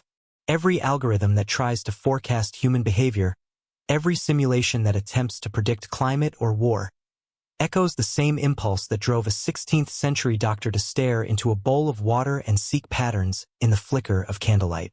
The tools have changed, but the yearning remains. As we stand now, on the threshold of an age where science can simulate prophecy and data can mimic foresight, Nostradamus's legacy takes on new meaning. He reminds us that knowledge, no matter how advanced, can never fully tame uncertainty, that the more we seek to know, the deeper the mystery becomes. His life and the myth it birthed warns us that the future is not a thing to be predicted, but a story we continue to write one act at a time. And so, 500 years after Michel de Nostradame first put ink to parchment, his voice still whispers across the centuries. Not as a divine messenger, not as a magician, but as a mirror showing us that prophecy is not about knowing what will come, but understanding who we are when it does. In the end, perhaps his truest prediction was not about kings or wars or comets, but about the unchanging heart of humanity itself, curious, frightened, and forever reaching for the stars. As centuries turned and his name passed through ages of faith and skepticism, Nostradamus became something beyond man or myth. He became an idea. His words, once whispered in fear of the Inquisition, now drifted through the digital ether, quoted, misquoted, and reborn endlessly. Scholars debated him, skeptics dismissed him, yet his presence lingered, unshakable. Each generation saw itself reflected in his verses, its wars, its diseases, its dreams. In truth, Nostradamus's greatest prophecy was not of future empires or burning skies, but of humanity's eternal need to seek meaning in chaos. He had written not of what would happen, but of what always happens, the rise and fall, the forgetting and remembering. His quatrains became the heartbeat of history itself, echoing every time we looked into the dark and asked, what comes next? Centuries dissolve, but the shadow of Nostradamus lingers, moving quietly through history like a ghost that refuses rest. His words no longer belong to parchment. They live in the pulse of every uncertain age. We seek him not because we believe in magic, but because he gives shape to the chaos we cannot name. When storms rise, when leaders fall, when the world trembles between despair and rebirth, his verses whisper again, half warning, half reflection. Perhaps the true prophecy was never about fire or kings, but about the endless cycle of human fear and hope. Nostradamus remains not as a man who saw the future, but as one who understood that it is always repeating, always beginning again in us. Centuries have passed, yet Nostradamus refuses to fade. His verses drift between scholarship and superstition, between poetry and prophecy. Each generation bends his words to its own fears, turning mystery into mirror. Perhaps his greatest legacy is not prediction, but reflection, forcing us to confront the cycles we repeat. He reminds us that the future is not a place we go, but something we build through choices. Whether prophet or poet, he remains the quiet voice in the storm, whispering that destiny is never fixed, only written, again and again, by human hands. Centuries fade, yet Nostradamus remains, a voice caught between worlds, echoing through time. His quatrains, once written in secrecy, have become eternal questions carved into history's fabric. Whether prophet or poet, he revealed more about humanity than about destiny itself. His true power lies not in foretelling events, but in reminding us that the future is never fixed. It bends beneath our choices, fears, and faith. In every age, his shadow returns to ask the same haunting question. Do we seek truth in the stars, or only the reflection of ourselves within their light? Centuries have passed since Nostradamus breathed his last, yet his shadow stretches across time. Longer, perhaps, than even he imagined. His name has become a mirror for humanity's greatest fears and hopes. In every age, people have looked to his verses in moments of uncertainty, searching for patterns in the chaos, for comfort in the idea that someone once saw what lay ahead. When empires trembled, when wars erupted, when towers fell and new worlds were born, his words resurfaced like whispers from the past, echoing through the noise of history.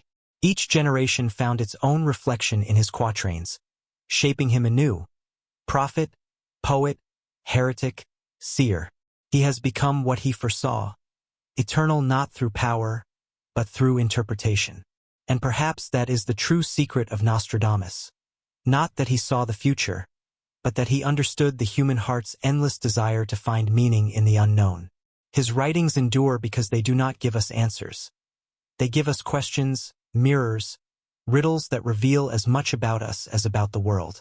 The ambiguity of his quatrains allows them to live beyond their time, adaptable to every era, every fear.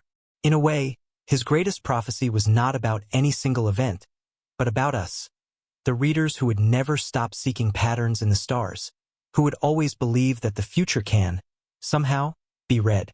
As the centuries unfold, scholars will continue to debate his accuracy, skeptics will continue to dismiss him, and believers will continue to find in his verses both warning and wonder. Yet the real power of Nostradamus lies not in prediction, but in reflection. His words invite us to look inward, to question how much of the future we create ourselves. They remind us that history is not written by fate alone. It is shaped by human choice, fear, and faith. Every prophecy, whether true or false, is ultimately a story about what we value and what we dread. And so the legacy of Nostradamus endures, not as an oracle set in stone, but as a living dialogue between past and present, mystery and meaning. His voice, centuries old, still whispers to us.